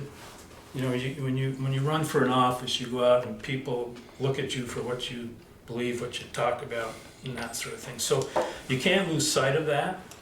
But once you're on any sort of a organizational body, all of a sudden there's things that come up that run a little bit of a conflict, and it makes you rethink of that based on what might be the best thing for that given situation. And I've got a great example of that in the sense that I'm on the school board, and when I ran for the position a year or two ago, whenever it was, I had a lot to say about the size of the bond and the cost that it would incur to taxpayers and that sort of thing. And sort of ran a platform of being fiscally conservative, if you will. Once I was on the board this last budget cycle, the 1920 budget cycle, there was a discussion on where we're going to land and all, and I ended up being in the camp where I felt it was reasonable to go forward with a 6% increase overall in the budget, what ended up being like 8% per equalized pupil and all that kind of stuff. This past year, and there was concern about whether that's a viable budget plan or whatever, but given the fact that the administration had gone through a reduction in force, changed a lot of the strategies and some of the structures as a result of that reduction in force, it made sense to keep things level funded, if you will, or level staffed, if you will, for this coming year, the 1920 budget year, which means that any sort of salary increases and healthcare increases for a level staff amounted to a 6% increase across the budget. So not being too excited about increasing the budget and going back to the taxpayers for the school budget another 6%. I felt it was important for the continuity of what the administration is looking to do for the next coming year to give them the stability and not have to face further reductions and further upheaval in the staff for that particular year. So all of a sudden, I looked at what my statements had been and where, you know, my philosophy is, you know, and then the needs of the board or the administration of the schools to carry out what they need to do that would be reasonable for this budget year. Okay. Alrighty. As you know, this question's not on here, but I've asked everyone. This board, for many years, has had a rotating chair. We all take a turn at it. Every 5 years, you're going to come up to be chair. Do you have any concerns or about that position? No, I don't being think chair? so. Not that you'd be the first one, but in March, but Yeah, no. Michelle's already the vice chair, so she don't- fought for that. I'm sure she did. No, I mean, it's not nothing I would seek, but I understand the rotational aspects of it, and in a lot of ways, you know, there's value in that. I think that, you know, I've held varying levels of responsibility. I've talked to, you know, upper management, I've talked to peers when I was at work, and I've taught classes, you know, health and safety classes at work. So I've stood up before people, and I've stood up and acted in a capacity where, you know, I had to explain, you know, projects and you know, get buy-in and certain amount of focus to keep projects going. So, you know, I don't think that seems like a big deal. Okay, great. Do you have any questions for us? I don't think so. Any more questions from the board? Okay. Thank you, Kevin. Okay, thank you. You can stay. We got one more. Brian Fox is upstairs teaching a class, hunter safety class.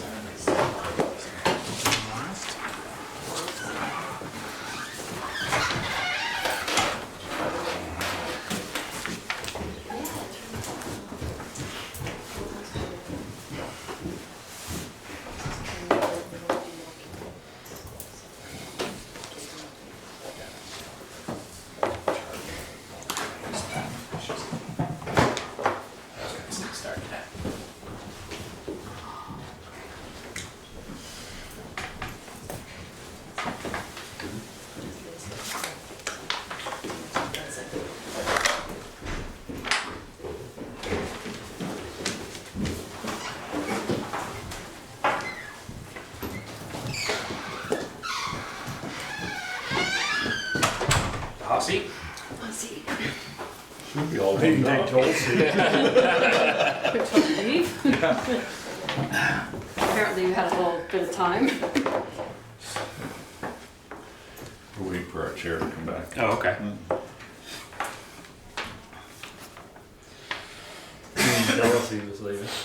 No, you didn't. Well, I think in the meantime, because Joe already knows, you can introduce yourself and say where you live, because that's how we start today. Go ahead. Okay. Where are you from? And a brief background. Okay, my name's Brian Fox. I live down on 116 in Bristol. Lived here pretty much my whole life. Graduated from Mount Abe, raised my family here, now helping raise my grandkids here. On on the Bristol Rescue Squad for, I think it was 28 years. 17 of that, I was the president and ran the Bristol Rescue Squad. I've served on the Mount Abe School Board. I've served on the Bristol Selectboard. Coached just about every sport that my kids played growing up. I don't know. I've been in a bunch of organizations over the years. I mean, as far as, you know, volunteering in the town and doing different things, I honestly can't remember all of them at this point in time. As of right now, I'm teaching Hunter Ed upstairs at this point in time. So, I mean, I guess most people know me. I guess I've been around here for a long time. I'm meeting you for the first time. Yep. Why do you want this select board seat? I'd like to see, I guess I'm concerned for Bristol. I love Bristol, obviously. I've chosen to live here, stay here, raise my kids here. I want this to be a town that my kids and my grandkids want to stay and live in, and not move on to someplace else because it's either not affordable, for whatever thing. I want to see, I love Bristol. I mean, I guess, you know, I don't know any other way to say it, and I think this is a point, or a way that I can help try to form Bristol and keep Bristol the town that it is, that I like and I've chosen to live in. If you were not appointed tonight, would you run again in March? Would you run in March if you weren't appointed tonight? Or did I? Go ahead, Beaker, ask that. Both. Both. If you were appointed, would you run again in March? And if you weren't appointed, would you consider running in March? 2 questions. Yes, to both. Okay. I thought you were sleeping, so I thought I'd ask that. What are your goals as a select board member if you were appointed?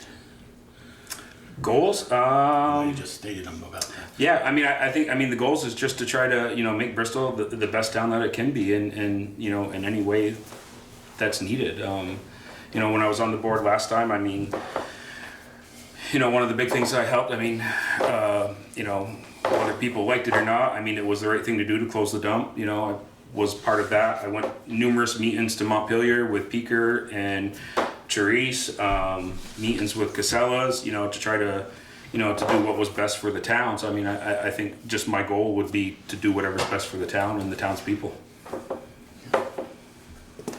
What are the big issues in the town that you feel the select board needs to deal with?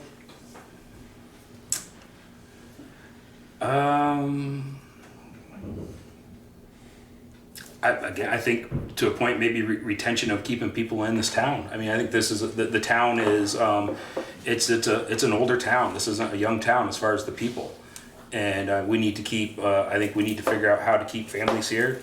You know, how to keep my kid and my grandkids here, and to keep it cost effective for them to live here, and you know, not have to worry that they can't afford to live in this town.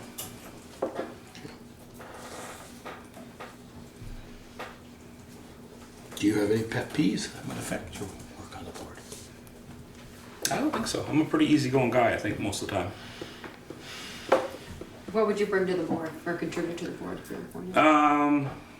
Well, I mean, I've served on the board. I was chair of the board at one point. I think I pretty much can jump in and you know, catch up to speed what topics you guys are covering. But I mean, I think there's not going to be a whole lot of learning curve for me. Knowing the town, I mean, again, growing up in this town, I know this town. I know most of the people. Well, I won't say most of the people. I know a good share of the people. I know kind of what's going on in town most of the time.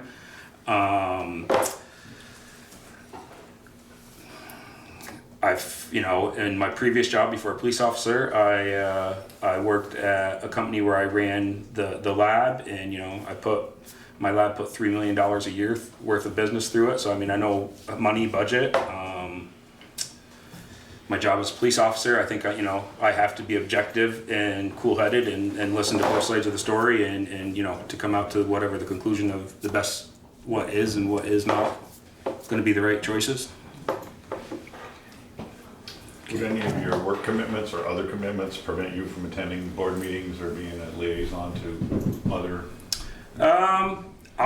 As of right now, I've cut back on a lot of my volunteerism because I was focusing on my grandkids and my kids for a while. The only other commitment I have right now is Hunter Ed, and that's only a couple times a year.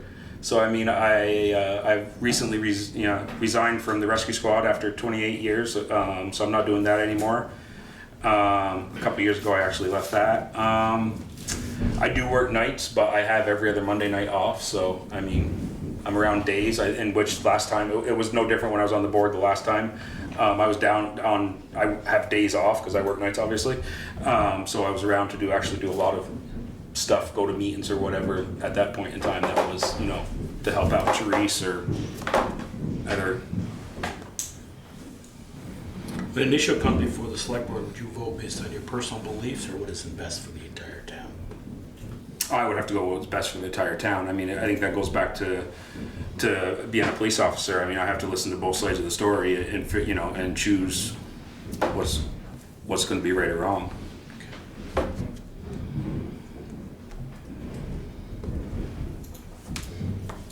Shopping done anymore? You ask. Pretty much covered. Brian, this was kind of a no-brainer for you. You held it before, but I asked it to everybody. It's not on the list. As you know, we rotate the chair every 5 years. And you're comfortable with that? You were a chair before. I've been a chair before. I ran the rescue squad for 17 years. So I mean, as far as running stuff, I'm fairly good about that. Okay. Okay. Do you have any questions, Ross? I'd like to say yes, but I've sat where you guys are sitting, so I think I know what I'm looking at, what I'd be getting into. So. Okay. Okay. Well, we're going to go take the last candidate to interview, and we're going to go into executive session later this evening, and we'll make a decision before the end of the night. All right. We've got a tough one. Okay. I would imagine. You have All right. Okay, I'm going back up. We're almost finished there. Okay. Thanks a lot, guys. Have a good night. Nice meeting you, Val.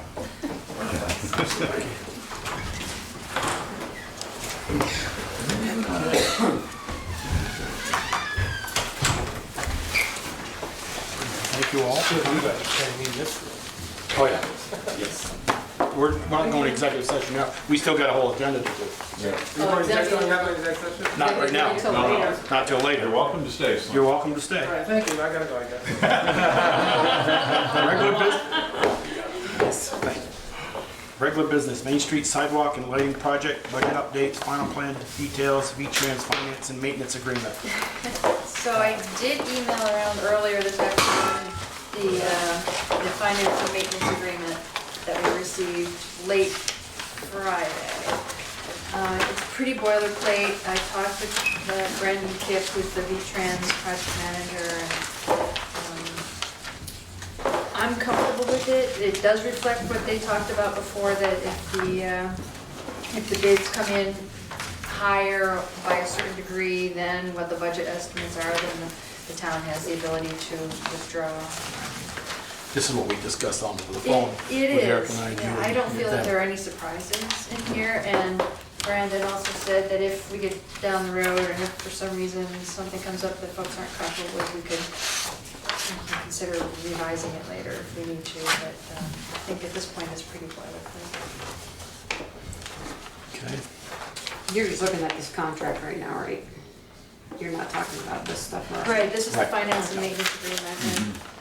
And, the V-Trans needs to have an executed final copy in advance of October 23rd in order to stay on schedule for bidding in November. So that would give us, if we postpone this and don't sign it tonight, gives us only 2 days to get this to them. Right, or we'd want to consider, if you do have questions and need a little bit more time, we might want to have a special meeting maybe next Monday to talk about it. That is an option. I looked through it, the only thing that said something about signing it in the city of Barry. No. So it looks like it was, Yeah. like you say, a boilerplate. Yeah, it is, The right town there, did second change. line. Yeah, Oh my, yeah, oh how funny. It's good for town of Bristol up there, but he didn't. yeah. Yeah, I didn't catch that. The one thing I did ask Brandon and the agreement separates the participating and the non-participating. Peter, I think that's, excuse me, I think that is correct. That's their principal address. office. The agency of transportation. Agency Yeah, of that's transportation, what so I was think that. okay. And Yeah, good. So just to clarify that Sorry. that under the non-participating section and all those subsequent paragraphs, 1 through 29, relate just to the non-participating sections. And the reason why I asked that question was because paragraph number 5 talks about the municipality will pay a proportionate share of any incidental damages that may occur to abutting or adjacent property owners or occupants due to the improvement, widening or relocation of the right-of-way. And I wanted to make sure that was very specific to just Main Street and not the entire paving project. So that was his understanding. And even then, the odds of that are extremely low. Boy, that's not very clear in this, that only relates to non-participating. Right.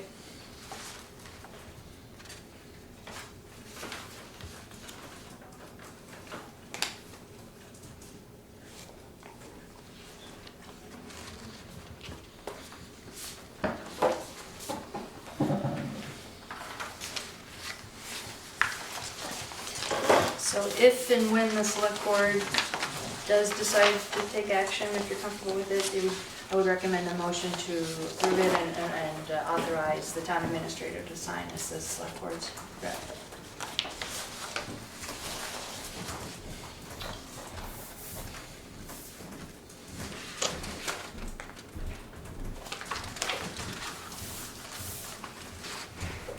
Number 22, guys, on that third, page 5 of 13, it says there. I did ask him specifically about that question about the town municipality will maintain the project and manage that for the agency. So I said, that means we now will have to take over the maintenance of all that paving in 12, 15 years, and he said no. They will still come and pave it. So, yeah.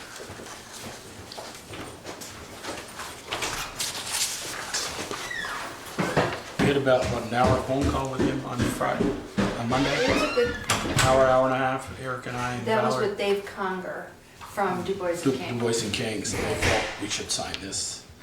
And Brendan was listening, he was on, no, just Du Bois and King was Right. on that.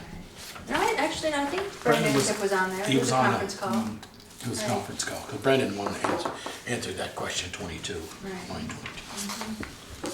I'm comfortable if Valerie feels that this is appropriate to authorize her to sign.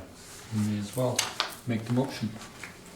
That's a motion, I'll second it then. Okay, it's a motion to Authorize Valerie to sign the finance and maintenance agreement between the state of Vermont and the town of Bristol for the Bristol STP. STP PC 20 something 2. 22. This is to contract number FN 0364. Contract number 0. Is it on your town administrator report? No. Basically. Well, no, we didn't receive this until after the report was done.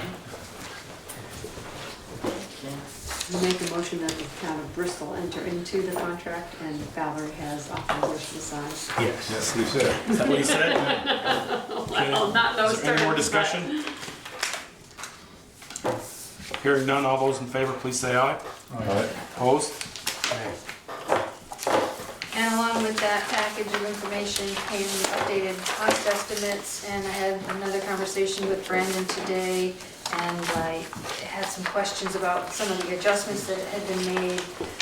You'll notice that the current estimate for the project has increased a bit, and the explanation for that is a couple of different explanations. One, during these last several weeks, V-Trans review of all the projects, the whole project, but also the sidewalk project and the engineer's plans. They put a lot of time and effort into refining the details and the quantities, and they identified a number of things that had to be clarified, which deviated a bit from the early original estimate. The biggest contribution to the change, the increase, is special provision down at the bottom of the stamped concrete. The 5-inch. That was my question. Yeah, the quantity is roughly the same, but the unit price, it increased significantly, and they felt that that was based upon more current bid data. But the thing what I take away from this is, these are estimates, And it's really the quantities that the contractors will be bidding on. And until the bids come in, we won't know what the final numbers are going to be. So the figures that we have right now are still lower than what the original project. Well, yeah, because there's stuff that was in, without the V-Trans that we were paying for that is not in V-Trans. Or Right. they've combined them so that we don't know, but. Right, and we do have $142,000 in grant funding, so looking at this budget estimate today, we would be on the hook for about $235,000. If the bids come in as projected here. What did you say the amount was? 235, I mean, the town would be on the hook for a balance of 235,000 roughly. And what was the grant? I'm sorry, Val. One what? 142,000. Are those unit prices in place? Yes, That's cheap. okay. For which are you looking at? We're The looking at these concrete. numbers. We're looking at these numbers. Oh, okay, those are the different. Yeah, the middle column combined with V-Trans is the, what we're looking at now. And one of the other things we talked about, thank you. Well, that isn't, what I was getting at, the original price, you can't even buy regular concrete for that, and this is Stamped stained, and stained stamped concrete, and stamped. placed and stamped, so Right, right. that number is a little high, but it's not ridiculous. Right. And in last week's phone conference with the folks, we talked at length about the whether the town wants to continue considering having the public works folks remove the lamp posts, because looking at that, it's an $18,000 item. And I think they were persuasive. I think so. Du Bois and King convinced us that it wasn't just going up there and cutting the wires and then bolting forward. We gotta remove the cement all the way down to the concrete, remove the wiring, put the base, put gravel back in, compact it so it's back to paving ready.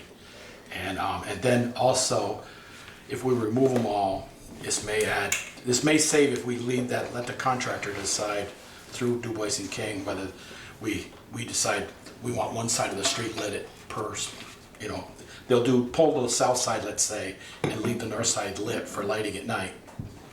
And then get the new ones in on the south side, get them lit, and then pull the north side. And they're gonna let the contractor and V-Trans and Du Bois and King work that out. So Eric and I we finally were convinced that the 18,000 wasn't gonna be, it was a lot more than just going down and bolting, cutting the bolts with a torch and pulling the wires. And they're gonna have enough to do next spring. Right. Yes. Yeah, that was the other part.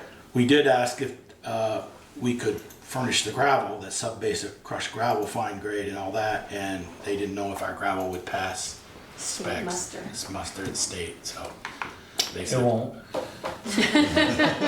Take it from somebody with experience. And the other rationale too is that if the contractor knows that there's that material that they won't be providing, then they might make line item adjustments and other items to make up the difference. So Yeah. it might not be Yeah. the savings at the end. We did get the grindings.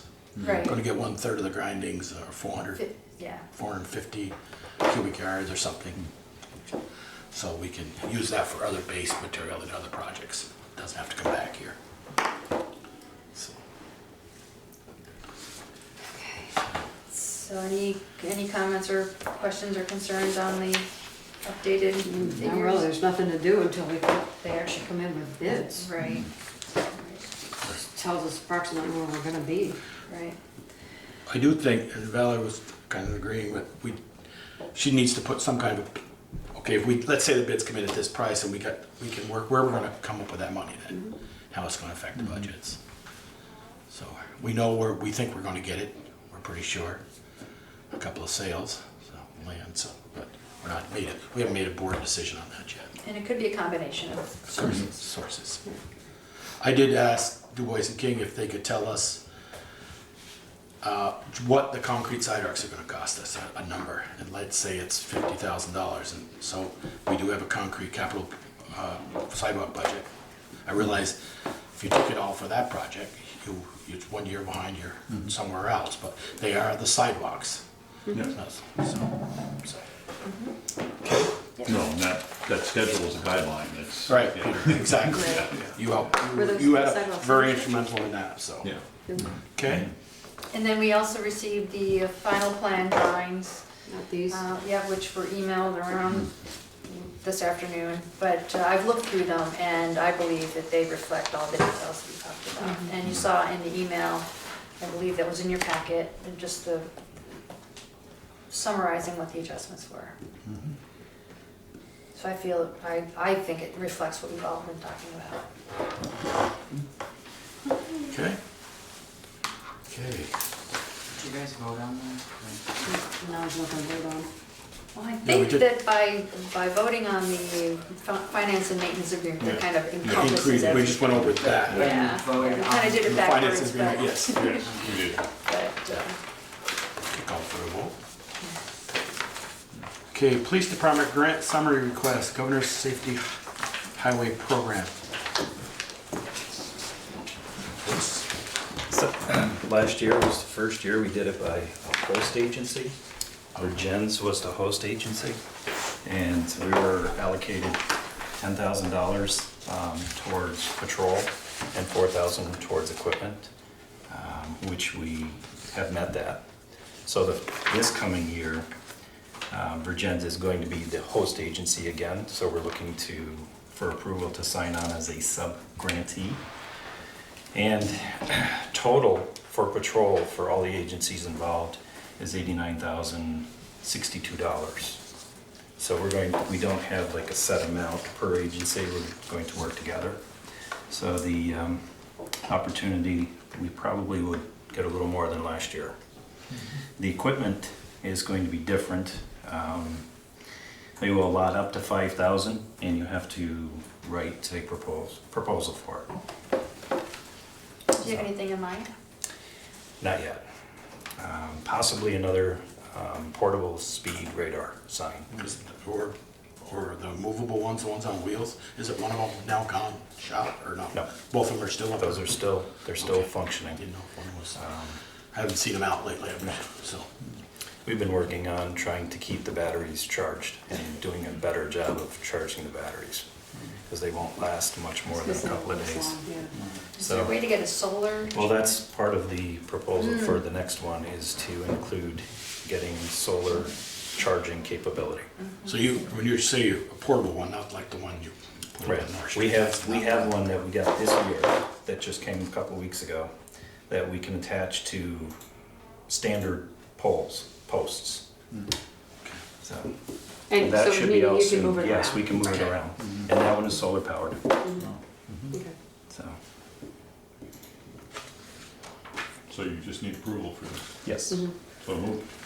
Second. There's a motion and a second, any other discussion? All those in favor, please say aye. Aye. Opposed? Okay, Thank you. thanks, Bruce. New street name request, Hillside Drive, that's off from Purrington. And this is a new street that's not named. Yeah, right, Right. I have a question though.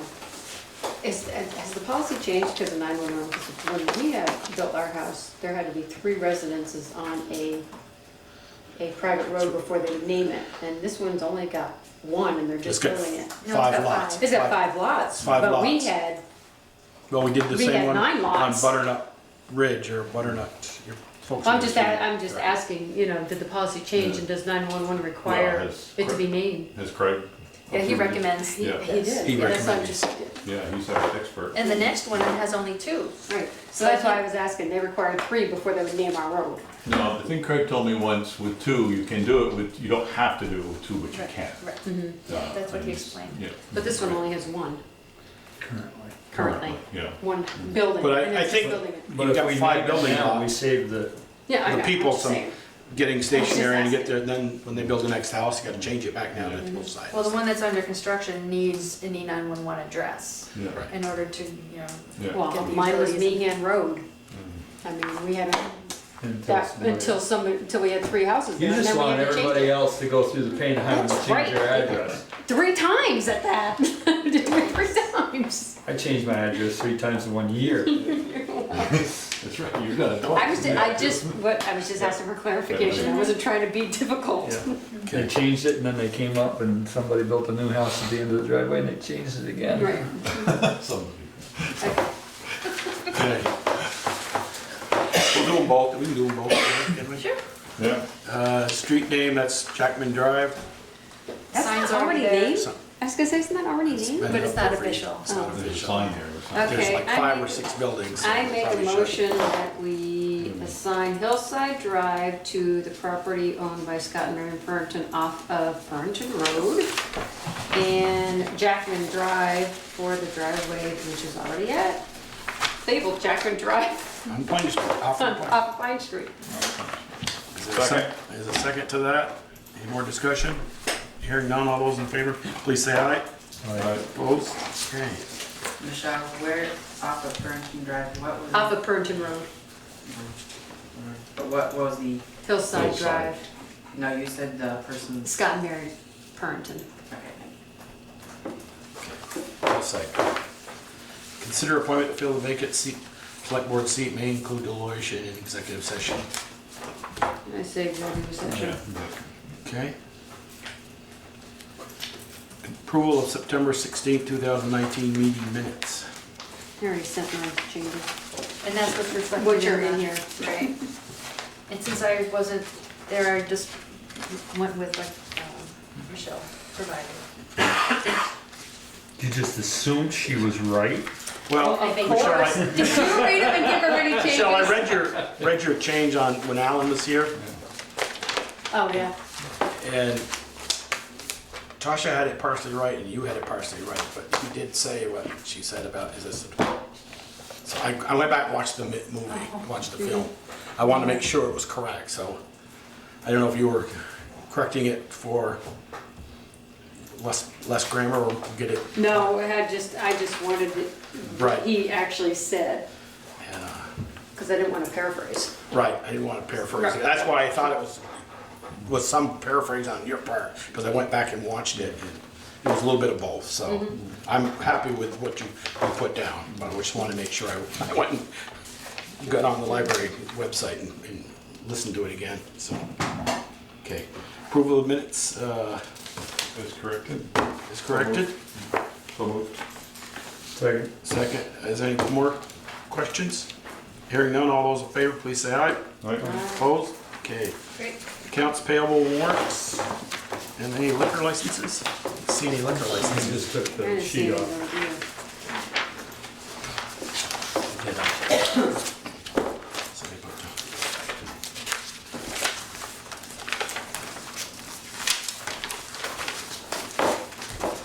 Okay, Tasha. $97,391.02.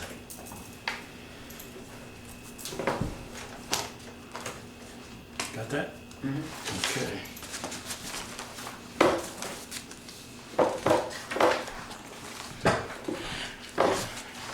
Select board concerns.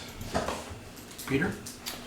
Not necessarily concerned, but I went to the VLCT annual meeting last Wednesday, and they went through their priorities for the 2020 legislative session. And their biggest one is to allow towns and cities to make decisions at the local level.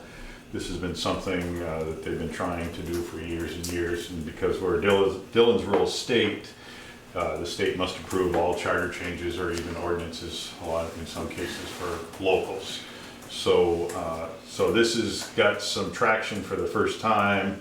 It is S106. It survived the committee last year at least enough to be reconsidered in this next session. So they're very kind of excited about that. A couple of examples. The town of Bennington wanted to change their charter, and when it got to the government ops committee, they changed it all. I mean, the town went through, the people voted on it, they said this is what we want, and government ops said no, you can't do that, you can't do that, you can't do that. So there was a lot of frustration there.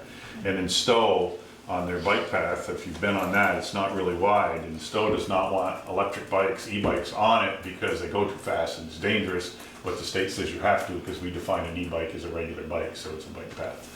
So those kinds of things have been very frustrating for some communities. So they're working on doing that, and I don't know, maybe we'll be a home rule state, but I doubt it.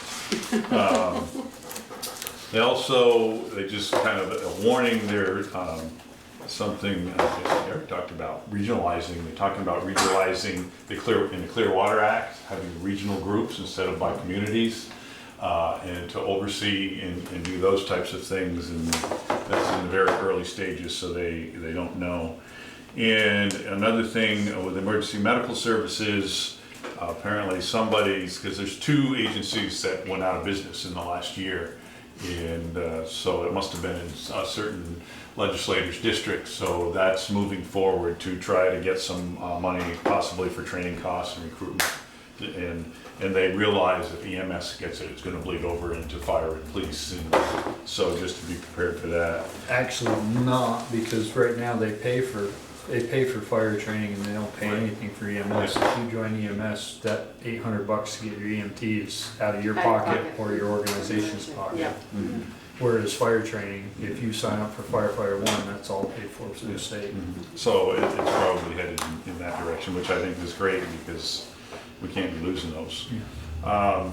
And their biggest opposition is any unfunded mandates that will come back to the locals or any cost shift to locals. They're going to really fight that. Good luck, but and I hope that works. And my other thing, I got an email from a citizen. Apparently, there's an opportunity from Green Mountain Power to get a free electric vehicle charger. However, you have to pay to. It's not really a town issue, but if a business, for example, wanted to do this, they'd have to pay for the wiring and all that to have it put in.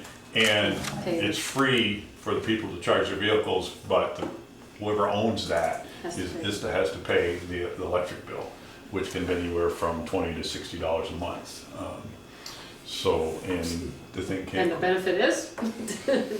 The only benefit I can see to a local business is it might bring one vehicle there where they go in and buy something while it's charging. But I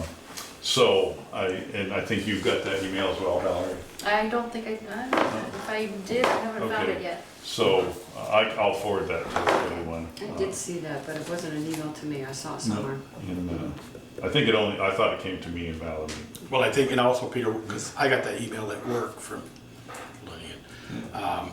From the National Bank was because we were considering putting one in our back parking lot. So they encourage employees to buy electric vehicles so they'd have something to plug it into when they get to work. Mm-hmm. So, but we would be responsible. Yeah, They're giving you the charger, but we're responsible for putting it in. Also, paying it could be put on a timer so that it's not operating at night, so somebody just doesn't come and charge their car for free. Ian, you had a question? The Energy Committee was contacted too, so they've been working on that.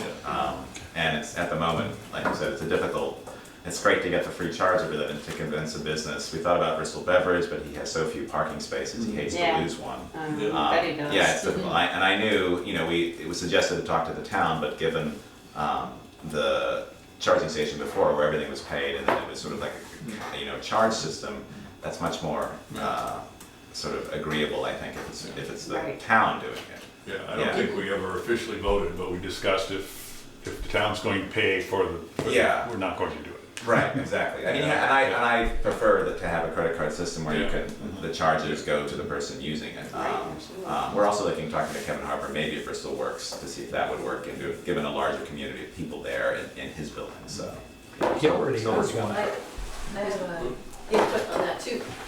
I know that the gens end up taking advantage of that opportunity, and I don't know if anyone's talked to them about it to see how it's working for them or what they're doing and why. They thought it would be great for the town to have that, and so they were gung-ho about it, but I don't know if they had... Somebody who sponsored it, maybe? I think the town the city is sponsored. I read that in the Addison a couple Yeah, it was in the Addison, right. Addie, Yeah. months ago. So it might be interesting to find out a little bit from them, like talking directly and, to the person who's, like someone on the city council it was, so it's kind of like the select board. Well, But your committee, the I'd be committee glad to do that. Yeah, I've been thinking about it and was even planning to, have it happen on this, see if I could come to this meeting, but then I realized, okay, there's a whole lot going on in this meeting.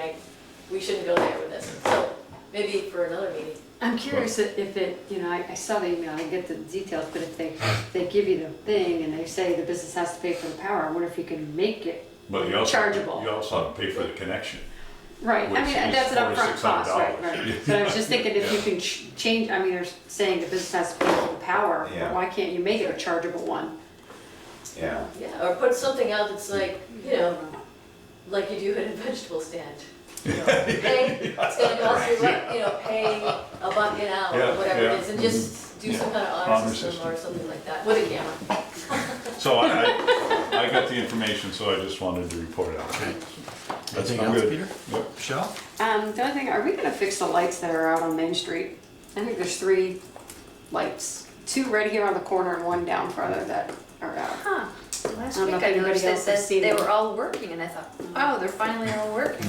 Those ones on the bridge were all working the other night. All but one. What, the one that's not there? Right. The I got that on my There concerns. It's There were kind of 3 rather. the other day when I came through that were out, and maybe it's intermittent, but I have seen 2 right here on the corner right by the book store, and then 1 down, on that same side of the road down farther. Okay. Must be a circuit thing again. Could be. On that, Michelle, I didn't mention it, we did ask, because right now, they have it, Eric says, there's 2 circuits for Main Street, and you'd think it would be north and south.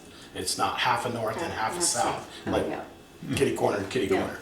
And we asked for 4 circuits at the new drawings, in the new electrical. And then plan. reflected in those final That was drawings. fine, And drawings, the, and the budget estimate. So we won't have quite so many out if a circuit goes down. So there's gonna be 4 circuits on this one? 2 on the north side, 2 on the south side. More flexibility. So, anything else, Michelle? No. Peter? The only thing I got's the FYI, I think we finally managed to find the water line that goes over to Plank Road that I've been looking for I got that on forever. my list here, okay. Um, Yep. They, Joel wasn't around, so Cy called me and I went down and looked. There was a 2-inch line that they closed and capped, that wasn't leaking, but there was a 1-inch line that was pouring water right out of the ground, a 1-inch galvanized line, and we were able to shut the curb stop. We found the curb stop, tracing the line back, and shut the curb stop off. Originally, we were going to shut it off at the main, but would have meant digging into the center of Pine Street. And being that that's on the list to be upgraded, we figured if there was a leak, we'd be able to hear it. And if we had to, we could dig the street up. So now it's just, instead of going from Pine Street to Plank Road, it's just from the edge of Pine Street to the main that we About have. 15 feet of 1-inch line, Yeah. galvanized. So And how did they find that? A little it was digging. leaking. I got the call when I was at a wedding on the Sunday. Then I called Cy, I said, call Peker, and he went down, and it was down behind my neighbors on the old barn there, and they moved their camper to get something down there, and the water bubbling out of the ground. And they said it had been running for a long time, because that was washed gravel underneath it. Yeah. They did think to call and say And there something. was, Well, they didn't see it.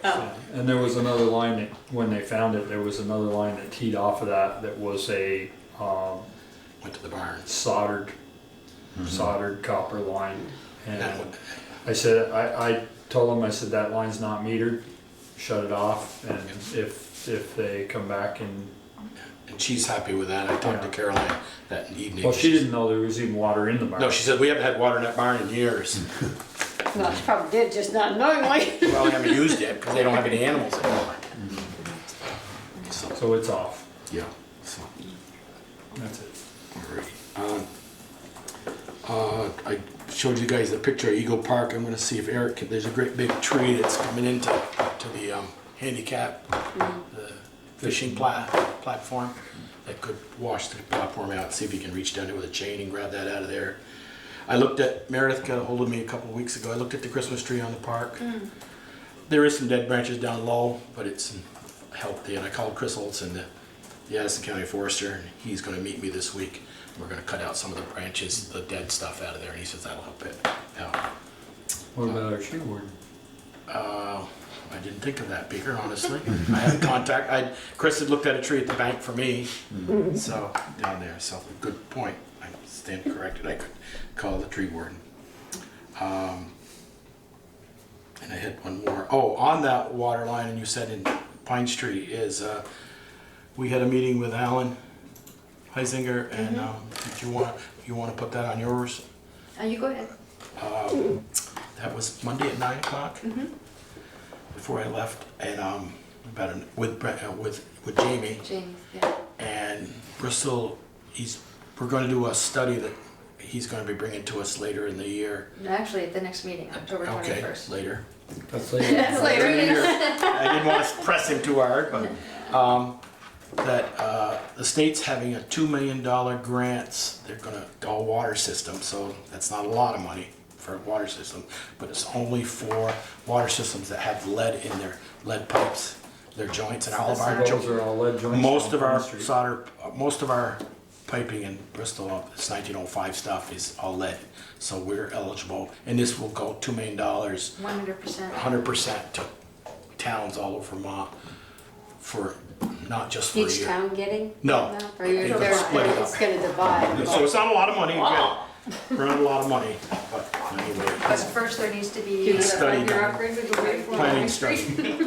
It needs to be a planning study, and he's doing that, and we'll be eligible in 2021. Pine Street's all lead joints. All lead joints down through there, so. I mean, I think the one thing we should, next day is, let people know about Memorial Park, that the stairs have been gone. removed, right? Right. Yes. they're Because of gone. safety concern, the stairs are removed, and did they close off the? Yeah, it's Yes. blocked off. Yeah, the but also bridge. also the bridge, is the Yes, bridge The blocked bridge, off? yes, the Yeah. bridge. The bridge and the stairs are blocked off, so Yes. there's no access to get down to there. Right, You can go in from the back. Right, you can go in Right. from the backside, but that's it. yep.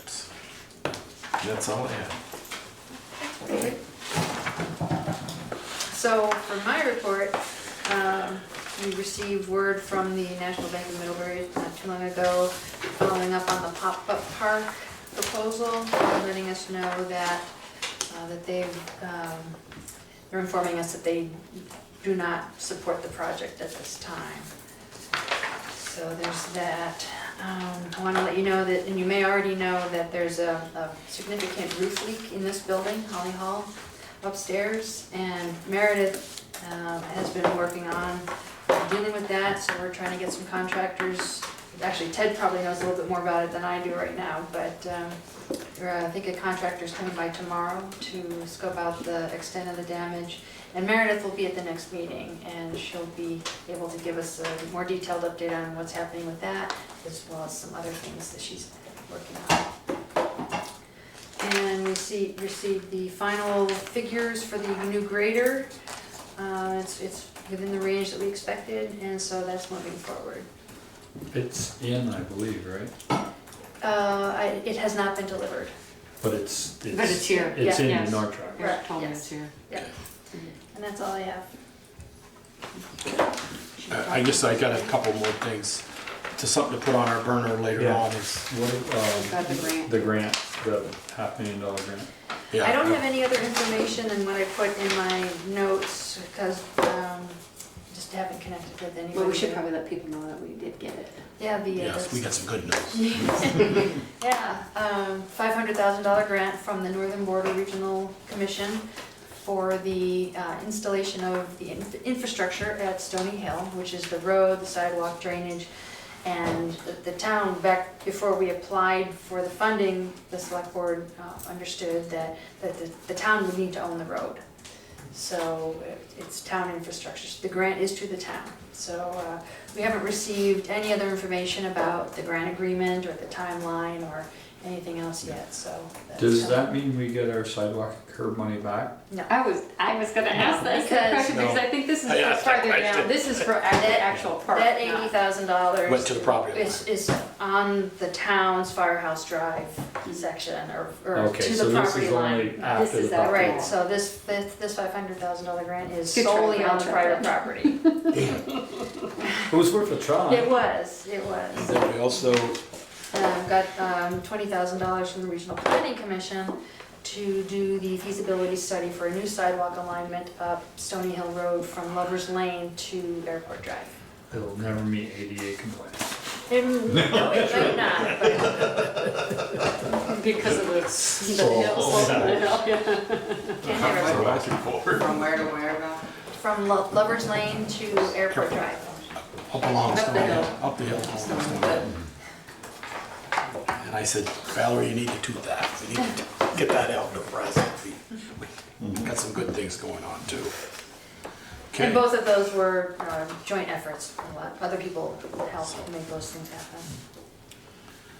So what I was gonna say about the water line, we had considered it when we did West Street, and I'd really like to see the board take some action within the next 6 to 8 months on, we don't do things fast around here sometimes, is if we're gonna replace all that water line on Pine Street, there's a lot of, Alan says most of them are all galvanized lines. Some of them are copper, mine's copper, I know it is, it's got pulled years ago when I bought the place.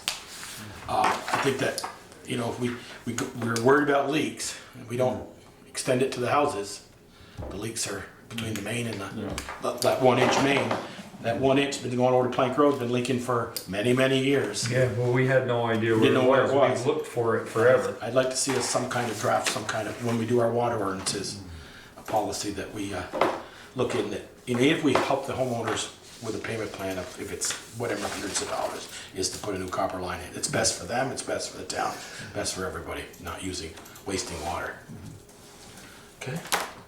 And then I don't know if as you noticed, the digging has not started here on Main Street, or on West Street yet. I talked to Eric about 4 o'clock this afternoon, and he said, it looks like now it might not start until around November 1st, but he's pushing it, so. And I think What was the original? August. The original was August, Yeah. and he shoved it back. To But September. we don't have, any penalty. I think we need to do another, when we do contracts now, we need to do penalty clauses in there. I think we've all. There is a deadline of end of November to have the project completed, but there is not a penalty if it doesn't. I mean, right now, the only leverage is if the project that has actually started is to withhold payment, but if it hasn't started, there's no incentive or penalty. Yeah, the only 2 payments you saw tonight was for the 9,367, whatever it was, to Islander, and that was all the material, solid structures. all the structures. They're all sitting in the pit. Yeah, all the piping's down by the salt shed. Yeah, and you might have noticed that honey locust that was down on East Street, that in the alignment of the dry wells going in there, it's down. So Eric had made arrangements to have that tree taken down because it was right in the line of the culvert. They are gonna be replacing the culvert. It was never reconnected, the culvert that goes from Liberty Street in Martin's parking lot and Martin's side parking lot to, apparently it teed into the line and under Liberty Street, and it wasn't in the plans. So when they dug through, it never got hooked back up. Right. So that's gonna get the manhole cord and tie that back into the manhole in the next 2 weeks, I think. But Eric believes told me they cambered it from the one that floods the one that fills up, and the culvert going to that manhole is not in great shape, so that should be replaced. But They're replacing it all the way. Yes. oh, okay, you do. Okay, I thought you meant just. No, they're not gonna dig it up and tee it in. They're gonna dig up Dig it the up the manhole, line. core of the manhole, and run the new pipe into the manhole like it should have been. It was apparently because it teed in. It was an oversight on our engineer's part, and nobody was watching. And when they dug through, they cut it off, and they just kept going. They didn't say anything. Nice. So when you say they tried to drive the one if you're looking at Martin's, the one to the right, the one to the left.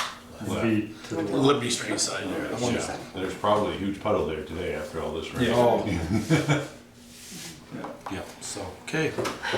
Anything else? So under other business, you'll notice a long list of items that are in that section. I just want to draw your attention to 3 additional policies that the police department has shared with the select board and we discussed the last time. That Yes, that was happy reading. the select board would no longer be adopting them, but it's for your review, and if you want to talk about them, now would be an opportunity to do that.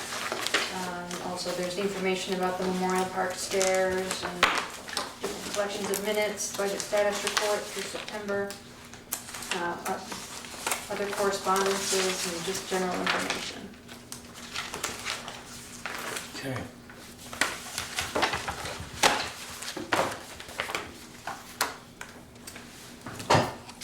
executive session? Michelle, you wanna do that? Sure. And since we dealt with the finance and maintenance agreement, the potential contract negotiation is not needed. Okay. That's what that was about. Okay, I make a motion that we move into executive session for 1 VSA subsection 313 regarding personnel matters. Second. All those in favor? Aye. Aye. Opposed? Okay, we are in executive session. So we're back into out of executive session. And it is about 8 minutes after 10. It's after 10. So, Do you want me to do this first? we have a personnel matter and an appointment matter. So you'll do the personnel matter first. Okay. The board makes a motion to set a hearing before the board on October 29, 6 p.m. pursuant to 24 VSA 1932, by which the board shall determine whether the town of Bristol police officer George Crowe is guilty of negligence, dereliction of duty, or conduct unbecoming an officer, and if so, determine an appropriate discipline, and to authorize the chair or his or her designee in consultation with the chief of police to provide Officer Crowe with the requisite notice as to said hearing pursuant to 24 VSA 1932. And a motion to suspend Town of Bristol Police Officer George Crowe from duty employment with pay effective immediately and at least until the hearing now set for October 29th with regard to his employment. The motion has been made. Is there a second? Second. Motion is second. Any comments or concerns?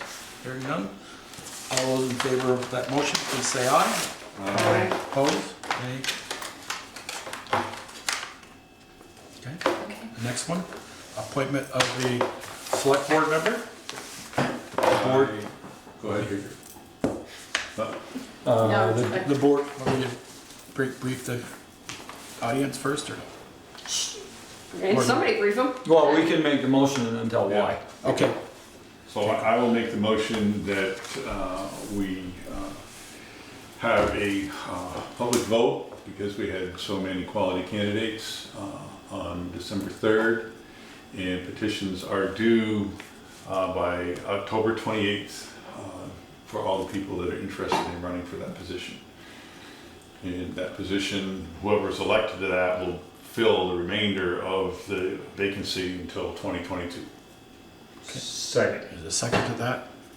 The board felt that we had 6 great candidates. They interviewed very well, and the 4 of us as citizens and residents of Bristol should let the entire population of Bristol electoral make that decision. That's why we've waited until December 4th to let the people vote for their best candidate. So that's my comment. All those in favor of that motion, please say aye. Aye. Opposed? Okay. Motion to adjourn. Second? All those in favor? Aye. Opposed? We're adjourned. Okay. We're reconvening the select board meeting for just a moment. We forgot one matter under personnel. Merrill Knight, new firefighter, has decided to resign from the Bristol Fire Department effective October 2nd, 2019. Make a motion, we accept Merrill Knight's resignation with regret. Second. There's a motion and a second. Any discussion? Hearing none, all those in favor, please say aye. Aye. Opposed? Thank you. Now we're adjourned.